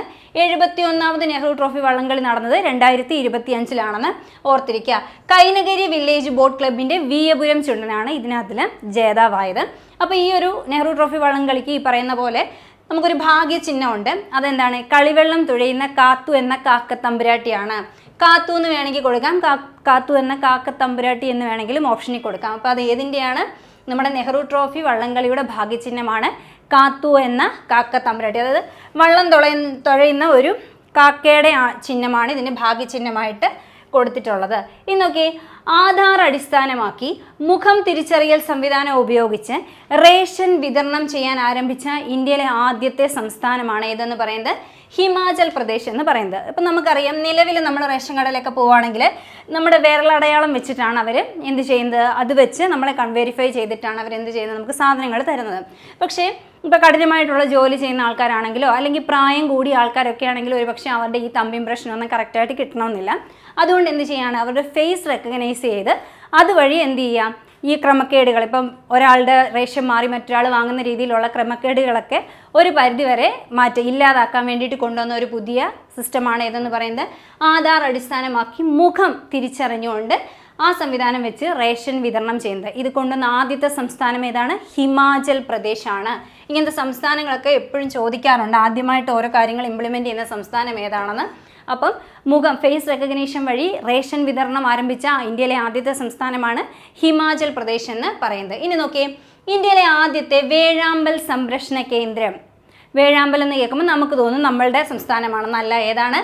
ആനമല കടുവ സംരക്ഷണ കേന്ദ്രമാണ്. തമിഴ്നാട്ടിലെ ആനമല കടുവ സംരക്ഷണ കേന്ദ്രമാണ് ഇന്ത്യയിലെ ആദ്യത്തെ വേഴാമ്പൽ സംരക്ഷണ കേന്ദ്രം. മാറിപ്പോകരുത്, ഇന്ത്യയിലെ ആദ്യത്തെ വേഴാമ്പൽ സംരക്ഷണ കേന്ദ്രം തമിഴ്നാട്ടിലാണ് സ്ഥിതി ചെയ്യുന്നത്. ഏതാണ്? ആനമല കടുവ സംരക്ഷണ കേന്ദ്രമാണ് ഇന്ത്യയിലെ ആദ്യത്തെ വേഴാമ്പൽ സംരക്ഷണ കേന്ദ്രമായിട്ട് വന്നിട്ടുള്ളത്. ഓക്കെ, ഇനി നോക്കിക്കേ, രാജ്യത്തെ ആദ്യത്തെ സർക്കാർ ഉടമസ്ഥതയിലുള്ള OTT പ്ലാറ്റ്ഫോം. ഇത് കുറച്ച് ഇതിന് മുന്നേ ഉള്ള, നമ്മുടെ 2025 മുന്നേ ഉള്ള ഒരു ചോദ്യമാണ്. പക്ഷേ ഇത് ഓൾറെഡി ചോദിച്ചിട്ടുണ്ട്. ഇപ്പം നമ്മൾ മറന്നു തുടങ്ങിയിട്ടുള്ളൊരു പോയിന്റ് ആയതുകൊണ്ട് ഇടയ്ക്ക് ആഡ് ചെയ്താണ്. ഓക്കെ, രാജ്യത്തെ ആദ്യത്തെ സർക്കാർ OTT പ്ലാറ്റ്ഫോം ഏതാണ്? സീ സ്പേസ് ആണ്. കേരള സർക്കാരിൻ്റെ സീ സ്പേസ് ആണ് രാജ്യത്തെ ആദ്യത്തെ സർക്കാർ ഉടമസ്ഥതയിലുള്ള OTT പ്ലാറ്റ്ഫോം എന്ന് പറയുന്നത്.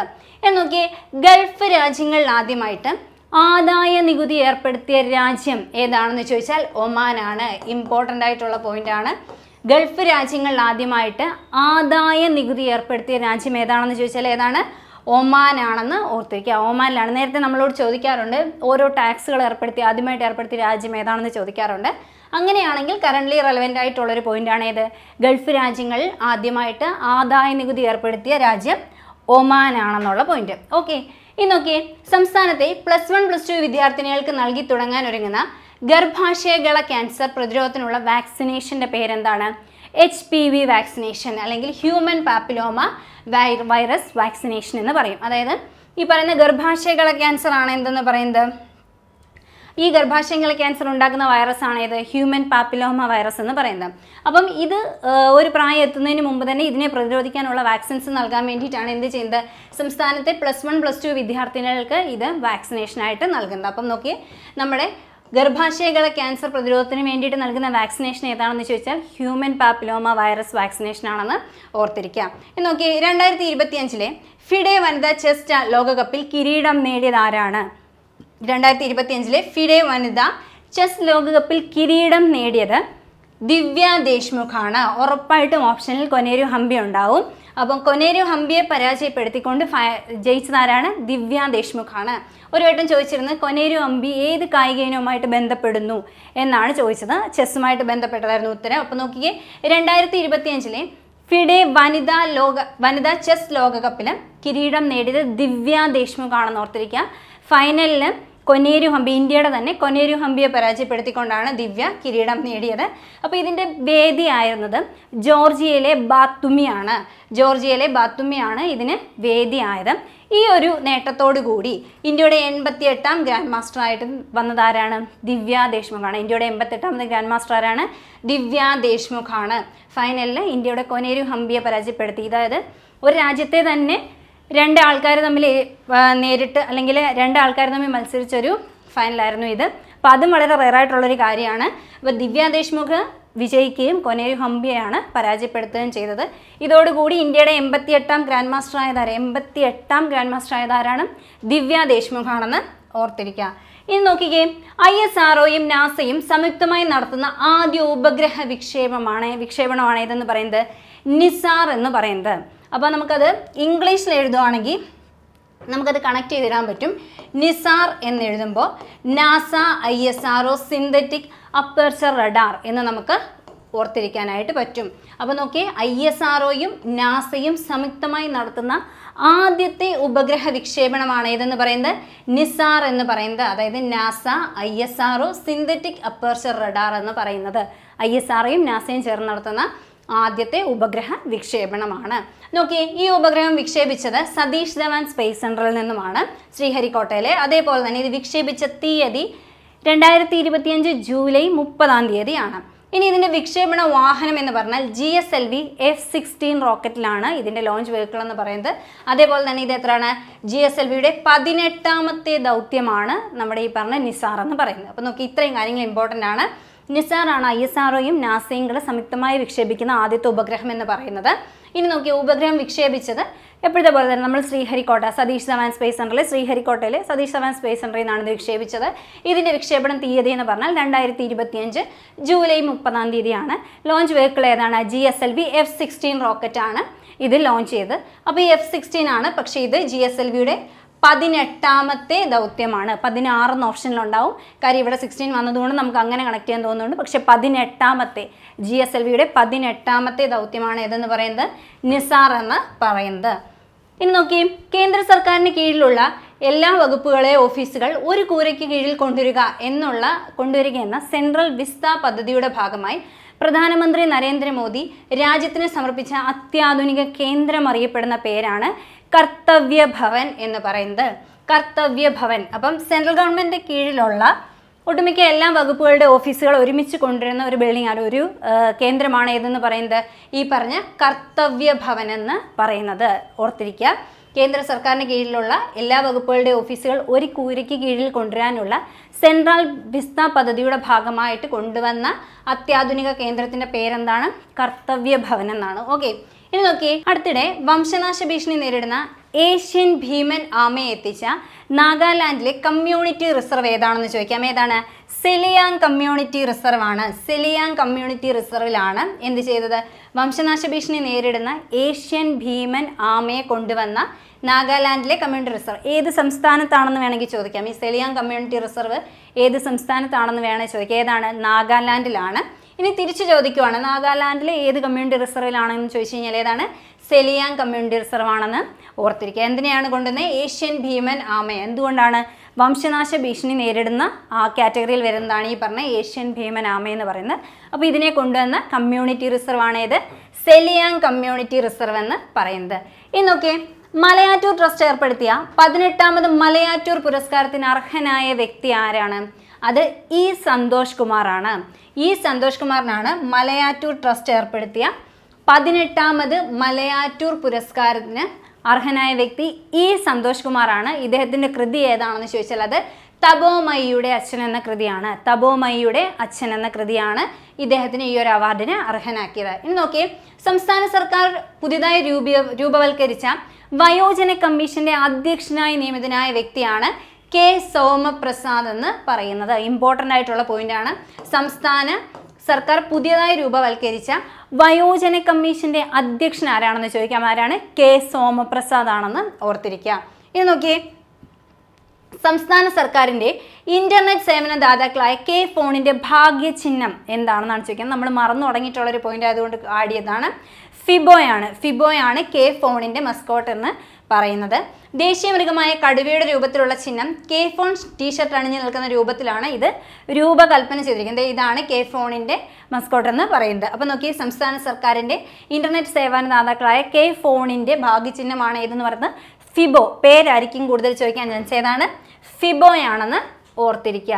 അടുത്ത് നോക്കിയേ, 2025 ഓഗസ്റ്റ് 15 79ാമത് സ്വാതന്ത്ര്യദിന പ്രസംഗത്തിൽ പ്രധാനമന്ത്രി നരേന്ദ്രമോദി പ്രഖ്യാപിച്ച ദേശീയ സുരക്ഷാ സംരംഭം എന്താണെന്ന് ചോദിക്കുക. ഏതാണ്? മിഷൻ സുദർശന ചക്ര എന്നുള്ളതാണ്. അതായത് രാജ്യത്തിൻ്റെ കര, ജല, ആകാശ പ്രതിരോധ സംവിധാനങ്ങളെ ഏകോപിതമായിട്ട് നവീകരിക്കുക എന്നുള്ളതാണ് ഈ ഒരു മിഷൻ്റെ പ്രത്യേകത എന്ന് പറയുന്നത്. അപ്പോൾ ഇതിൻ്റെ പേരായിരിക്കും നമ്മുടെ അടുത്ത് ചോദിക്കുന്നത്. ഇത് പ്രഖ്യാപിച്ചത് നമ്മുടെ സ്വാതന്ത്ര്യ ദിനത്തിലാണ്. എന്താണ് ഈ സംരംഭത്തിൻ്റെ പേരെന്ന് ചോദിച്ചാൽ മിഷൻ സുദർശൻ ചക്ര എന്നാണ്. അതായത് ഇന്ത്യൻ എയർഫോഴ്സും ഇന്ത്യൻ നേവിയും ഇന്ത്യൻ ആർമിയും എല്ലാം കൂടി എന്ത് ചെയ്യുക, ഏകോപിതമായിട്ട് നവീകരിക്കുക എന്നുള്ളതാണ് ഈ ഒരു മിഷൻ്റെ ഈ ഒരു മിഷൻ്റെ ലക്ഷ്യമെന്ന് പറയുന്നത്. ഇനി നോക്കിക്കേ, അടുത്തത് പ്രഥമ ഖേലോ ഇന്ത്യ വാട്ടർ സ്പോർട്സ് വേദി. പ്രഥമ ആയതുകൊണ്ട് തന്നെ ഇമ്പോർട്ടൻ്റ് ആണെന്ന് നമുക്കറിയാം. അപ്പോൾ പ്രഥമ ഖേലോ ഇന്ത്യ വാട്ടർ സ്പോർട്സ് വേദി എവിടെയാണ്? ശ്രീനഗർ ആണ് വരുന്നത്.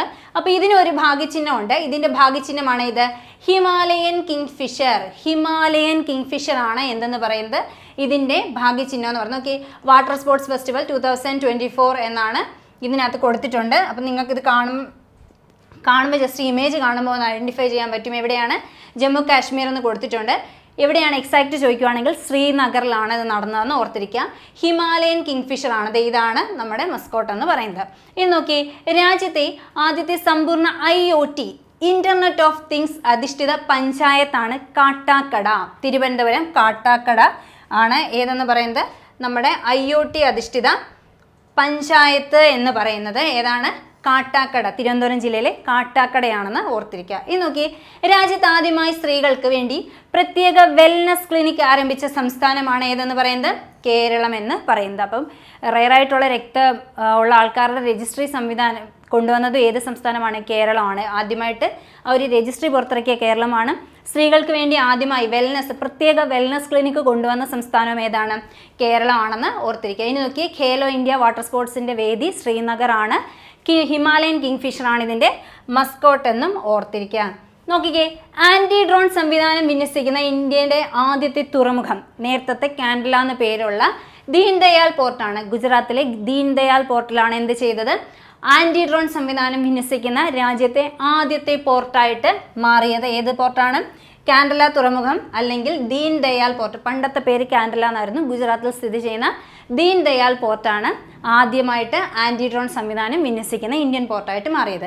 ഇനി നോക്കിയേ, സംസ്ഥാനത്ത് ഒരു നദിക്ക് കുറുകെ നിർമ്മിക്കുന്ന ഏറ്റവും കൂടുതൽ നീളം കൂടിയ പാലമാണ് ഏതെന്ന് പറയുന്നത് കുമ്പിച്ചൽ കടവ് പാലം എന്ന് പറയുന്നത്. തിരുവനന്തപുരം ജില്ലയിലെ കുമ്പിച്ചൽ കടവ് പാലമാണ് സംസ്ഥാനത്ത് ഒരു നദിക്ക് കുറുകെ നിർമ്മിക്കുന്ന ഏറ്റവും നീളം കൂടിയ പാലമെന്ന് പറയുന്നത്.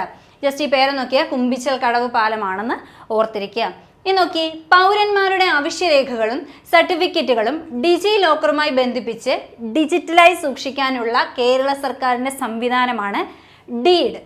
ചിലപ്പോൾ ഇത് ഒരു സ്റ്റേറ്റ്മെൻറ്റ് പോലെ തന്നിട്ട് ഇതിൻ്റെ എക്സ്പാൻഷൻ ഷെയർ ചെയ്താൽ തെറ്റേതെന്ന് വേണമെങ്കിൽ ചോദിക്കാം. ഡീഡ് എന്ന് വെച്ച് കഴിഞ്ഞാൽ digital empowerment and electronic document എന്നുള്ളതാണ്. Digital empowerment and electronic document എന്നുള്ളതാണ് എന്ത് ഡീഡിൻ്റെ എക്സ്പാൻഷനായിട്ട് വരുന്നത്. അതായത് പേപ്പർലെസ് ഗവൺമെൻറ് സേവനങ്ങൾ പ്രോത്സാഹിപ്പിക്കാൻ വേണ്ടിയിട്ടാണ് നമ്മൾ എന്ത് ചെയ്തത് ഡീഡ് എന്ന പദ്ധതി ആരംഭിച്ചത്. അപ്പോൾ നോക്കിക്കേ, പൗരന്മാരുടെ അവശ്യരേഖകളും സർട്ടിഫിക്കറ്റും ഒക്കെ ഡിജി ലോക്കറുമായിട്ട് ബന്ധിപ്പിച്ച് ഡിജിറ്റലായിട്ട് സൂക്ഷിക്കാനുള്ള ആ ഒരു സിസ്റ്റം അറിയപ്പെടുന്ന പേരാണ് ഡീഡ് എന്ന് പറയുന്നത്. Digital empowerment and electronic document എന്നുള്ളതാണ് എന്തെന്ന് പറയുന്നത് ഡീഡിൻ്റെ എക്സ്പാൻഷൻ എന്ന് പറയുന്നത്. പേപ്പർലെസ് ഗവൺമെൻറ് സേവനങ്ങൾ എൻഹാൻസ് ചെയ്യാൻ വേണ്ടിയിട്ടാണ് നമ്മൾ എന്ത് ചെയ്ത് ഡീഡ് പദ്ധതി ആരംഭിച്ചതെന്ന് ഓർത്തിരിക്കുക. ഇനി നോക്കിക്കേ, ഷാങ്ഹായ് സഹകരണ സംഘടനയുടെ 25ാം വാർഷിക ഉച്ചകോടി വേദിയാണ് ടിയാൻജിനിലാണ് എന്ത് ചെയ്തത്? ഷാങ്ഹായ് സഹകരണ സംഘടനയുടെ 25ാം വാർഷിക ഉച്ചകോടിയുടെ വേദി എവിടെയാണ്? ടിയാൻജിനാണെന്ന് ഓർത്തിരിക്കുക. ഇനി നോക്കിക്കേ, ഇന്ത്യയുടെ കാർഷിക ഭക്ഷ്യ കയറ്റുമതി വർദ്ധിപ്പിക്കുന്നതിനായിട്ട് കാർഷിക ഭക്ഷ്യ ഉൽപ്പന്ന കയറ്റുമതി വികസന അതോറിറ്റി ആരംഭിച്ച സംരംഭത്തിൻ്റെ പേരാണ് ഭാരതി. എന്താണ്? ഭാരതി. ഇമ്പോർട്ടൻ്റ് ആയിട്ടുള്ള പോയിന്റാണ്. അതായത് ഇന്ത്യയുടെ കാർഷിക ഭക്ഷ്യ കയറ്റുമതി വർദ്ധിപ്പിക്കുന്നതിന് വേണ്ടിയിട്ട് കാർഷിക ഭക്ഷ്യ ഉൽപ്പന്ന കയറ്റുമതി വികസന അതോറിറ്റി ആരംഭിച്ച സംരംഭത്തിൻ്റെ പേരാണ് ഭാരതി. ഭാരതി എന്ന് ഓർത്തിരിക്കുക. എന്തുമായിട്ട് റിലേറ്റ് ചെയ്തു എന്ന് ചോദിച്ചു കഴിഞ്ഞാൽ കാർഷിക ഭക്ഷ്യ ഉൽപ്പന്നങ്ങളുടെ കയറ്റുമതിയുമായി ബന്ധപ്പെട്ട് വരുന്ന സംരംഭമാണെന്ന് ഓർത്തിരിക്കുക. ഓക്കെ. അതേപോലെ തന്നെ 2025 രമൺ മഗ്സസെ അവാർഡ് നേടുന്ന ആദ്യ ഇന്ത്യൻ സംഘടന ഏതാണെന്ന് ചോദിച്ചാൽ അത് എഡ്യൂക്കേറ്റ് ഗേൾസ് ആണ്. എഡ്യൂക്കേറ്റ് ഗേൾസ് ആണ്. ഇത് പ്രത്യേകത എന്താണെന്ന് ചോദിച്ചു കഴിഞ്ഞാൽ ആദ്യമായിട്ടാണ് ഒരു ഇന്ത്യൻ സംഘടനയ്ക്ക് ഇത് ലഭിക്കുന്നത്. അപ്പോൾ നോക്കിയേ, 2025 രമൺ മഗ്സസെ അവാർഡ് നേടിയ ആദ്യ ഇന്ത്യൻ സംഘടന ഏതാണെന്ന് ചോദിച്ചാൽ അതിൻ്റെ പേരാണ് എഡ്യൂക്കേറ്റ് ഗേൾസ്. എഡ്യൂക്കേറ്റ് ഗേൾസ് എന്ന സംഘടനയാണ് ഈ ഒരു പുരസ്കാരം നേടിയതെന്ന് ഓർത്തിരിക്കുക. ഇനി നോക്കിയേ, 2025 സെപ്റ്റംബറിൽ ഇന്ത്യയുടെ 29ാമത് കൺട്രോളർ ജനറൽ ഓഫ് അക്കൗണ്ട്സ് ആയിട്ട് ചുമതലയേറ്റ വ്യക്തിയാണ് TCA കല്യാണി. TCA കല്യാണി. നോക്കിക്കേ, 2029 സെപ്റ്റംബറിൽ ചിലപ്പോൾ ഇങ്ങനെയായിരിക്കും ചോദിക്കുന്നത്. ഇന്ത്യയുടെ 29ാമത് കൺട്രോൾ ജനറൽ ഓഫ് അക്കൗണ്ട്സ് അല്ലെ CGA ആയിട്ട് ചുമതലയേറ്റ വ്യക്തി ആരാണെന്നായിരിക്കും ചോദിക്കുന്നത്. ഈ വർഷം അല്ലെങ്കിൽ ഇതൊന്നും ചിലപ്പോൾ ചോദിക്കത്തില്ലായിരിക്കും. അപ്പം ആരാണ് ആ വ്യക്തി? TCA കല്യാണിയാണ് നമ്മുടെ CGA ആയതെന്ന് ഓർക്കുക. കൺട്രോളർ ജനറൽ ഓഫ് അക്കൗണ്ട്സ് ആയത് TCA കല്യാണിയാണെന്ന് ഓർത്തിരിക്കുക. അടുത്തത്, ഇന്ത്യ തദ്ദേശീയമായി നിർമ്മിച്ച ആദ്യ 32 ബിറ്റ് മൈക്രോ പ്രോസസർ ചിപ്പ് ഏതാണ്? വിക്രം 3201 ആണ്. വിക്രം 320 ആണ്. അപ്പോൾ ഇത് എത്ര ബിറ്റ് ചിപ്പാണെന്നുള്ളത് നമുക്കിതിൻ്റെ പേരിൽ നിന്ന് തന്നെ കണക്ട് ചെയ്തിടാൻ പറ്റും. 32. അപ്പോൾ 32 ബിറ്റ് മൈക്രോ പ്രോസസർ ചിപ്പാണ് ഏതെന്ന് പറഞ്ഞാൽ വിക്രം 320 ആണെന്ന് പറയുന്നത്. ഇനി നോക്കി, ഇത് ഡെവലപ്പ് ചെയ്തത് നമ്മുടെ ISROയുടെ Vikram Sarabhai space centre and semiconductor laboratory Chandigarh ആണ് ഈ ഒരു ചിപ്പ് നമുക്ക് ഡെവലപ്പ് ചെയ്തത്. നോക്കിക്കേ, അപ്പോൾ ഏതാണ്? ISROയുടെ Vikram Sarabhai space centre and semiconductor laboratory Chandigarh ആണ് ഈ ഒരു ചിപ്പ് ഡെവലപ്പ് ചെയ്തത്. അപ്പോൾ നോക്കി, ഇന്ത്യ തദ്ദേശീയമായി നിർമ്മിച്ച ആദ്യ 32 ബിറ്റ് മൈക്രോ പ്രോസസർ ചിപ്പ് ഏതാണ്? വിക്രം 3201 ആണ്. ഇമ്പോർട്ടൻ്റ് ആയിട്ടുള്ള പോയിന്റ് ആണ്. അപ്പോൾ ഇത് ചോദിക്കുന്നത് ഇന്ത്യ തദ്ദേശീയമായി നിർമ്മിച്ച ആദ്യത്തെ ചിപ്പ് ഏതാണെന്നായിരിക്കും. ചിലപ്പോൾ 32 എന്നൊന്നും ഇന്ത്യ തദ്ദേശീയമായി നിർമ്മിച്ച ആദ്യ 32 ബിറ്റ് ചിപ്പ് ഏതാണെന്ന് തന്നെ ആയിരിക്കും ചോദിക്കുന്നത്. അപ്പോൾ ഏതാണ്? വിക്രം 3201 ആണ്. വികസിപ്പിച്ചതൊക്കെ ചോദിക്കാൻ ചാൻസ് കുറവാണ്. ജസ്റ്റ് ഒന്ന് അഡീഷണൽ ഇൻഫോ ആയിട്ടൊന്ന് അറിഞ്ഞിരുന്നാൽ മതി. ISROയുടെ തന്നെ നമ്മുടെ Vikram Sarabhai space centre and semiconductor laboratory ആണ് എന്ത് ചെയ്തത്? ഇത് ഡെവലപ്പ് ചെയ്തെടുത്തതെന്ന് ഓർക്കുക. ഇനി നോക്കിയേ, നാസയുടെ തലപ്പത്തെത്തിയ ഒരു ഇന്ത്യൻ വംശജൻ, നാസയുടെ ഏറ്റവും തലപ്പത്തല്ല, നാസയുടെ പുതിയ പര്യവേഷണ കേന്ദ്രീകൃത അസോസിയേറ്റ് അഡ്മിനിസ്ട്രേറ്ററായിട്ട് നിയമിതനായ ഇന്ത്യൻ വംശജൻ ആരാണെന്ന് ചോദിച്ചാൽ അത് അമിത് ഛേത്രിയാണ്. അപ്പം ഇന്ത്യൻ വംശജനായതുകൊണ്ട് തന്നെ ഈ പോയിന്റ് ഇമ്പോർട്ടൻ്റ് ആണ്. ഇന്ത്യൻ വംശജനാണ് ആരെന്ന് പറയുന്നത്? അമിത് ഛേത്രി എന്ന് പറയുന്നത്. ഏത് പോസ്റ്റിലാണ് ഇദ്ദേഹം ഇരിക്കുന്നത്? നാസയുടെ പുതിയ പര്യവേഷണ കേന്ദ്രീകൃത അസോസിയേറ്റ് അഡ്മിനിസ്ട്രേറ്ററായിട്ടാണ് എന്ത് ചെയ്തത്? ഇദ്ദേഹം നിയമിതനായത്. ഇദ്ദേഹത്തിൻ്റെ പേരാണ് അമിത് ഛേത്രി എന്ന് പറയുന്നത്. അപ്പോൾ മറന്നു പോകരുത്, അമിത് ഛേത്രി എന്ന് പറഞ്ഞാൽ നാസയുമായി ബന്ധപ്പെട്ട പേരാണെന്ന് ഓർത്തിരിക്കുക. ഇനി നോക്കിക്കേ, ഇന്ത്യയിലെ ആദ്യത്തെ തുറമുഖാധിഷ്ഠിത ഗ്രീൻ ഹൈഡ്രജൻ പദ്ധതി ഇംപ്ലിമെൻറ്റ് ചെയ്ത പോർട്ട് ഏതാണെന്ന് ചോദിച്ചാൽ അത് VO ചിദംബനാർ പോർട്ടാണ്. തൂത്തുക്കുടിയിലുള്ള VO ചിദംബനാർ പോർട്ടിലാണ് എന്ത് ചെയ്ത് നമ്മൾ ഗ്രീൻ ഹൈഡ്രജൻ പദ്ധതി നിലവിൽ വന്നത്. അപ്പോൾ നോക്കിയേ, നേരത്തെ നമ്മൾ ആൻറ്റി ഡ്രോൺ വിന്യാസം ഉണ്ടായത് ഏത് പോർട്ടിലാണെന്ന് പഠിച്ചു. എവിടെയാണ്? അത് ഗുജറാത്തിലെ കാൻഡല അല്ലെങ്കിൽ ദീൻ ദയാൽ പോർട്ടിലാണ്. ഇവിടെയാണെങ്കിൽ എന്താണ് പറഞ്ഞിരിക്കുന്നത്? ഗ്രീൻ ഹൈഡ്രജൻ പദ്ധതി ഏത് പോർട്ടിലാണ് നിലവിൽ വന്നതെന്നാണ് ചോദിച്ചിരിക്കുന്നത്. ഏതാണ്? VO ചിദംബനാർ പോർട്ടിലാണ്. തൂത്തുക്കുടിയിലുള്ള VO ചിദംബനാർ പോർട്ടിൽ. ഇനി നോക്കിക്കേ, അസമിനെ കുറിച്ചുള്ള 2 പോയിന്റ് ഇനി നമുക്ക് പഠിക്കാനുള്ളത്. നോക്കിയേ, രാജ്യത്തെ ആദ്യത്തെ മുള അധിഷ്ഠിത ബയോ എത്തനോൾ റിഫൈനറി സ്ഥാപിച്ചത് അസമിലാണ്. രാജ്യത്തെ ആദ്യത്തെ മുള അധിഷ്ഠിത ബയോ എത്തനോൾ റിഫൈനറി സ്ഥാപിക്കപ്പെട്ട സംസ്ഥാനമാണ് ഏതെന്ന് പറയുന്നത്? അസം എന്ന് പറയുന്നത്. ഇനി അതേപോലെ തന്നെയുള്ളൊരു പോയിന്റാണ്, ഇന്ത്യയിലെ ആദ്യത്തെ വൾച്ചർ കൺസർവേഷൻ പോർട്ടൽ ആരംഭിച്ച സംസ്ഥാനം ഏതാണ്? അസമാണ്. വൾച്ചർ എന്ന് വെച്ചാൽ കഴുകൻ. അപ്പോൾ ഇന്ത്യയിലെ ആദ്യത്തെ വൾച്ചർ കൺസർവേഷൻ ബോർഡിൽ ആരംഭിച്ച സംസ്ഥാനം ആസാമാണ്. അതേപോലെ തന്നെ മുള അധിഷ്ഠിതമായിട്ടുള്ള ബയോ എത്തനോൾ റിഫൈനറി സ്ഥാപിക്കപ്പെട്ട സംസ്ഥാനവും ഏതാണ്? ആസാമാണ്. അപ്പോൾ ഇത് രണ്ടും നമുക്ക് കണക്ട് ചെയ്ത് വെക്കാം. ഈ രണ്ട് മുളയധിഷ്ഠിത എത്തനോൾ ആണെന്ന് ചോദിച്ചാൽ അത് ആസാമാണ്. വൾച്ചർ കൺസർവേഷൻ പോർട്ടൽ വന്നതും ഏത് സംസ്ഥാനത്തിൻ്റെ ഇതിലാണ്? ആസാമിലാണെന്ന് ഓർത്തിരിക്കുക. വൾച്ചർ എന്ന് വെച്ചാൽ കഴുകൻ സംരക്ഷണത്തിനായിട്ടുള്ള പോർട്ടലാണ് ഉദ്ദേശിക്കുന്നത്. ഓക്കെ, അടുത്തത് ഇൻസ്റ്റിറ്റ്യൂട്ട് ഫോർ എക്കണോമിക്സ് ആൻഡ് പീസിൻ്റെ 2025 ആഗോള സമാധാന സൂചികയിൽ ഇന്ത്യയുടെ സ്ഥാനമാണ് 115-ാം സ്ഥാനം. 115-ാം സ്ഥാനമാണ്. ആഗോള സമാധാന സൂചികയാണ്. സമാധാന സൂചിക മാറിപ്പോകരുത്, സന്തോഷ സൂചികയല്ല. ഇൻസ്റ്റിറ്റ്യൂട്ട് ഫോർ എക്കണോമിക്സ് ആൻഡ് പീസിൻ്റെ 2025 ആഗോള സമാധാന സൂചികയിൽ ഇന്ത്യയുടെ സ്ഥാനം വരുന്നത് 115ആണ്. ഇനി ഒന്നാം സ്ഥാനം ആർക്കാണെന്ന് നോക്കിക്കഴിഞ്ഞാൽ അത് ഐസ്ലൻഡിനാണ്. രണ്ടാം സ്ഥാനം ആർക്കാണെന്ന് നോക്കിയാൽ അത് അയർലൻഡിനാണ്. ഏറ്റവും തണുത്ത രാജ്യത്താണെന്ന് എന്ന് ഓർത്തിരിക്കുക. എന്ത്? സമാധാനം. ഏറ്റവും തണുപ്പൻ രാജ്യത്താണ് എന്ത്? ഏറ്റവും കൂടുതൽ സമാധാനം ഐസ്ലൻഡിലാണ്. രണ്ടാമത്തെ സ്ഥാനമാർക്കാണ്? അയർലൻഡിലാണ്. മാറിപ്പോകരുത്. ഒന്നാമത് ഐസ്ലൻഡും രണ്ടാമത് അയർലൻഡും. 115-ാം സ്ഥാനത്ത് ആരാണ്? ഇന്ത്യയാണെന്ന് ഓർത്തിരിക്കുക. ഇനി നോക്കിയേ, 82ാമത് വെനീസ് ഫിലിം ഫെസ്റ്റിവലിൽ ഒറിസോണ്ടി വിഭാഗത്തിൽ മികച്ച സംവിധായകയ്ക്കുള്ള അവാർഡ് നേടിയ ആദ്യത്തെ ഇന്ത്യക്കാരിയാണ് അനുപർണ റോയ്. അനുപർണ റോയ് ആണ്. അപ്പോൾ നോക്കിയേ, സോങ്സ് ഓഫ് ഫോർഗോട്ടൺ ട്രീസ് എന്നതാണ് ഇവർക്ക് ഈ ഒരു പുരസ്കാരം നേടിക്കൊടുത്ത ചിത്രമെന്ന് പറയുന്നത്. അപ്പോൾ നോക്കിയേ, നമ്മുടെ 82ാമത് വെനീസ് ഫിലിം ഫെസ്റ്റിവലിൽ ഒറിസോണ്ടി വിഭാഗത്തിൽ മികച്ച സംവിധായകയ്ക്കുള്ള അവാർഡ് നേടിയ ആദ്യത്തെ ഇന്ത്യക്കാരിയാണ് ആര്? അനുപർണ റോയ്. ആദ്യത്തെ ഇന്ത്യക്കാരി ആയതുകൊണ്ട് പേര് നമ്മളൊന്ന് ഇമ്പോർട്ടൻ്റ് ആയിട്ട് ഓർത്തേക്കണം. അനുപർണ റോയ്ക്കാണ് ഈ ഒരു പുരസ്കാരം ലഭിച്ചത്. ഇനി നോക്കി, ഇന്ത്യയുടെ 15ാമത് ഉപരാഷ്ട്രപതിയായി നിയമിതനായത് എല്ലാവർക്കും അറിയാവുന്ന പോയിന്റാണ്. CP രാധാകൃഷ്ണനാണ്. CP രാധാകൃഷ്ണനാണ് ഇന്ത്യയുടെ എത്രാമത്തെ ഉപരാഷ്ട്രപതി?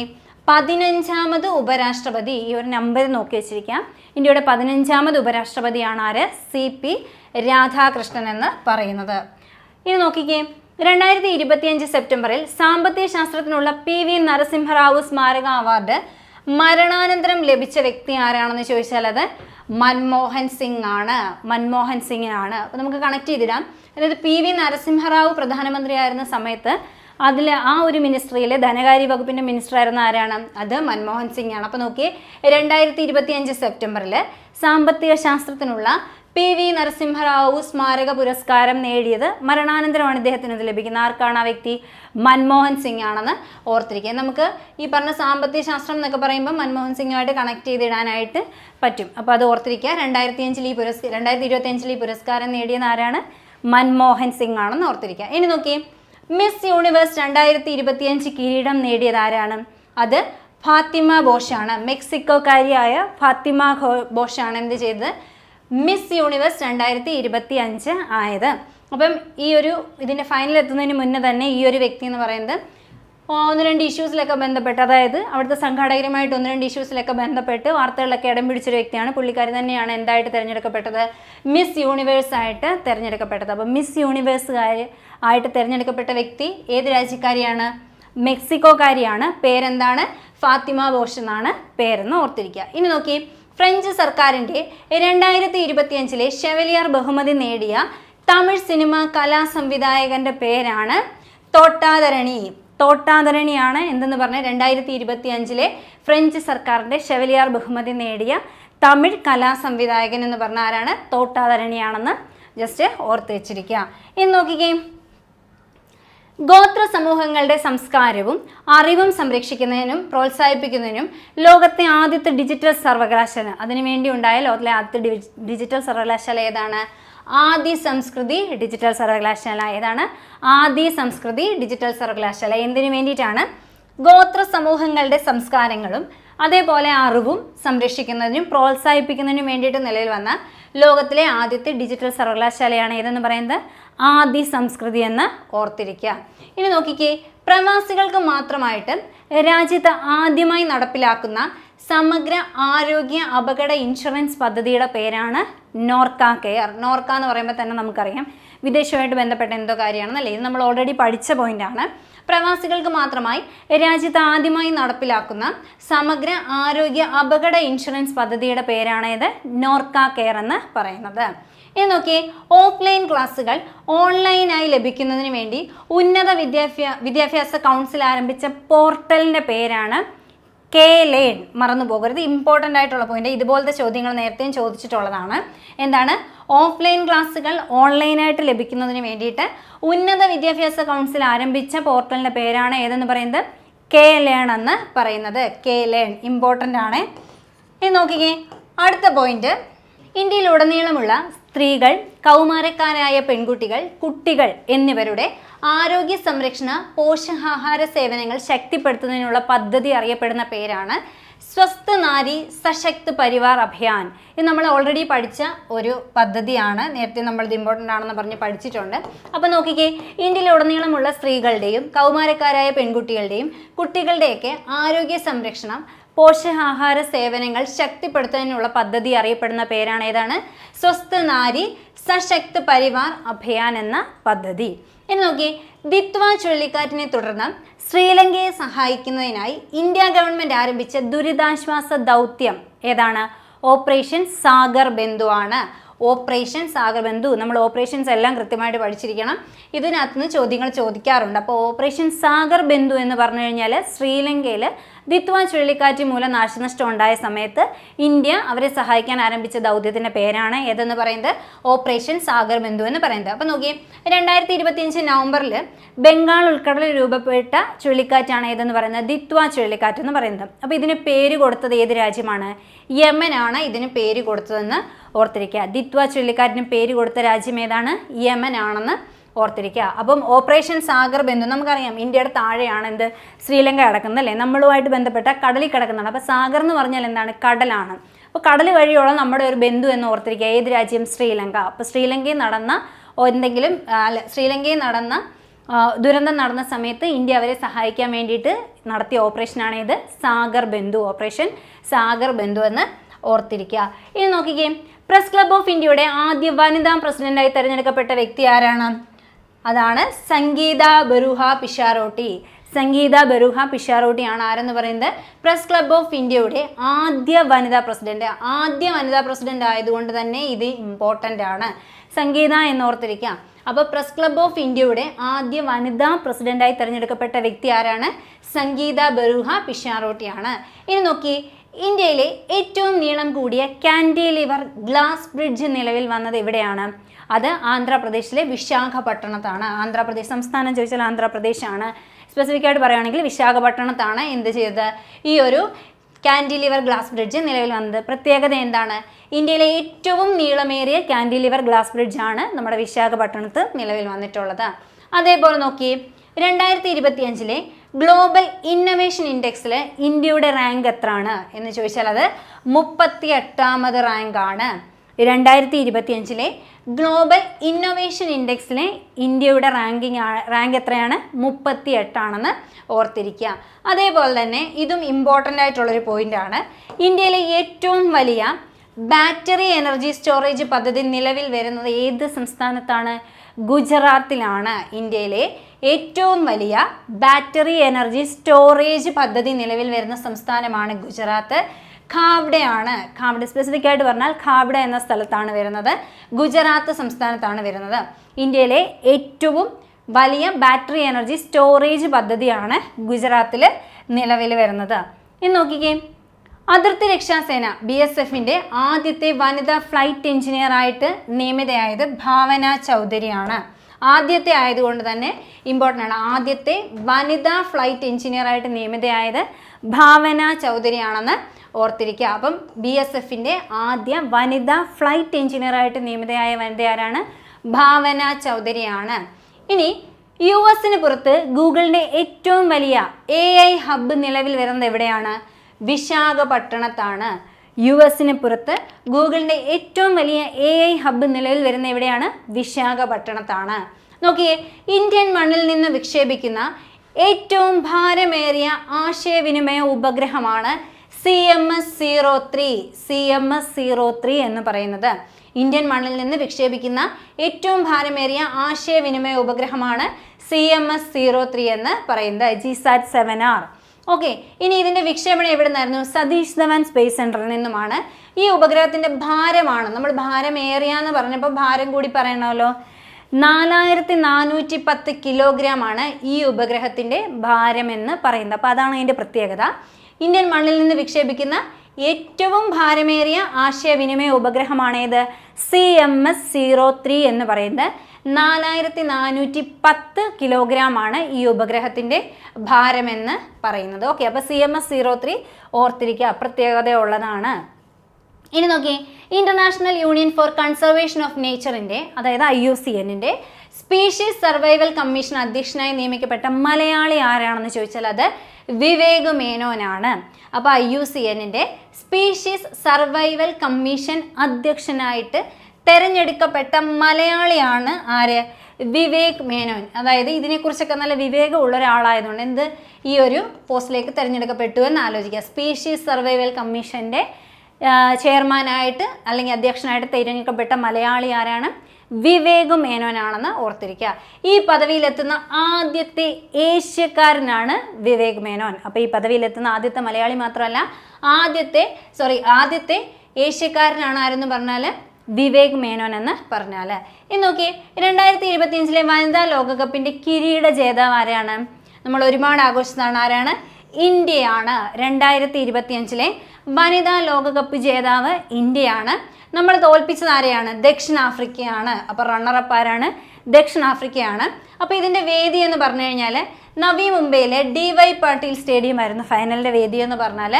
പ്ലെയർ ഓഫ് ദി ടൂർണമെൻ്റായിട്ട് തിരഞ്ഞെടുക്കപ്പെട്ടത് ആരാണ്? ദീപ്തി ശർമ്മയാണ് പ്ലെയർ ഓഫ് ദി ടൂർണമെൻ്റായിട്ട് തിരഞ്ഞെടുക്കപ്പെട്ടത്. അപ്പോൾ 2025 വനിതാ ലോകകപ്പ് കിരീട ജേതാവ് ഇന്ത്യയാണ്. ഈ ഒരു ഫൈനൽ നടന്ന എവിടെയാണ്? നവി മുംബൈ DY പാട്ടീൽ സ്റ്റേഡിയത്തിലാണ് നടന്നത്. റണ്ണറപ്പ് ആരായിരുന്നു എതിരാളി എന്ന് ചോദിച്ചാൽ ഫൈനലിൽ ആരെയാണ് തോൽപ്പിച്ചത്? ദക്ഷിണാഫ്രിക്കയാണ് തോൽപ്പിച്ചത്. പ്ലെയർ ഓഫ് ദി ടൂർണമെൻ്റായി തിരഞ്ഞെടുക്കപ്പെട്ടത് ആരാണ്? ദീപ്തി ശർമ്മയാണ്. പ്ലെയർ ഓഫ് ദി ടൂർണമെൻ്റായിട്ട് തിരഞ്ഞെടുക്കപ്പെട്ടത് ആരാണ്? ദീപ്തി ശർമ്മയാണെന്ന് ഓർത്തിരിക്കുക. ഇന്ന് നോക്കി, ക്യാൻസർ രോഗികൾക്ക് വില കൂടിയ മരുന്നുകൾ ഏറ്റവും കുറഞ്ഞ നിരക്കിൽ ലഭ്യമാക്കാൻ ഉള്ള ആരോഗ്യവകുപ്പിൻ്റെ പദ്ധതിയാണ് കാരുണ്യ സ്പർശം പദ്ധതി എന്ന് പറയുന്നത്. അതായത് zero profit anti cancer drugs പദ്ധതിയാണത്. അതായത് ശരിക്കും പറഞ്ഞാൽ ക്യാൻസറിൻ്റെ ഈ പറഞ്ഞ മെഡിസിൻസ് ഒക്കെ വളരെ എക്സ്പെൻസീവ് ആണ്. അപ്പം ക്യാൻസർ എന്ന രോഗത്തിനുമായിട്ട് ബന്ധപ്പെട്ട് ബുദ്ധിമുട്ട് അനുഭവിക്കുന്ന ആൾക്കാർക്ക് ശരിക്കും നല്ല റേറ്റ് കുറച്ച് അതിനുള്ള മെഡിസിൻ എത്തിക്കുന്ന പദ്ധതിയാണ് ഏതെന്ന് പറയുന്നത് zero profit anti cancer drugs പദ്ധതിയാണ് ഏത്? കാരുണ്യ സ്പർശം പദ്ധതി എന്ന് പറയുന്നത്. ഇനി നോക്കി, 2025 നവംബറിൽ കമ്മീഷൻ ചെയ്ത ഇന്ത്യ ആഭ്യന്തരമായി രൂപകൽപ്പന ചെയ്ത് നിർമ്മിച്ച വൻകിട സർവേ കപ്പലിൻ്റെ പേരാണ് INS ഇഷക് എന്ന് പറയുന്നത്. INS ഇഷക് എന്ന് പറഞ്ഞു കഴിഞ്ഞാൽ ഏതാണ്? നമ്മൾ ആഭ്യന്തരമായിട്ട് രൂപകൽപ്പന ചെയ്ത വൻകിട സർവേ കപ്പൽ, ആഭ്യന്തരമായി രൂപകൽപ്പന ചെയ്ത് നിർമ്മിച്ച വൻകിട സർവേ കപ്പലിൻ്റെ പേരെന്താണെന്ന് ചോദിച്ചാൽ അതിൻ്റെ പേരാണ് ഏത്? INS ഇഷക് എന്ന് പറയുന്നത്. ഏത് മാസമാണ്? 2025 നവംബറിലാണ് നമ്മളിത് കമ്മീഷൻ ചെയ്തതെന്ന് ഓർത്തിരിക്കുക. ഓക്കെ, അപ്പോൾ ഇത്രയാണ് നമുക്ക് ഫാസ്റ്റായിട്ട് നോക്കി പോകാനുള്ള 100 കറണ്ട് അഫയേഴ്സ് എന്ന് പറയുന്നത്. ഒട്ടുമിക്ക എല്ലാ മേഖലകളിൽ നിന്നും കളക്ട് ചെയ്ത പോയിൻറ്റ്സ് ആണ് ഇതിനകത്ത് കൊടുത്തിരിക്കുന്നത്. തീർച്ചയായിട്ടും ജസ്റ്റ് നിങ്ങളിതൊന്ന് സ്പീഡിലെങ്കിലും ഇതിലൂടെ ഒന്ന് പോവുക. അപ്പോൾ നിങ്ങൾക്ക് ചോദ്യം കാണുന്ന സമയത്ത് ഇതിന് ചോദ്യം ഉണ്ടെങ്കിൽ തീർച്ചയായിട്ടും അത് ഉപകാരപ്പെടും. അപ്പോൾ അടുത്ത ക്ലാസ്സിൽ മറ്റൊരു ടോപ്പിക്കുമായിട്ട് കാണാം. താങ്ക്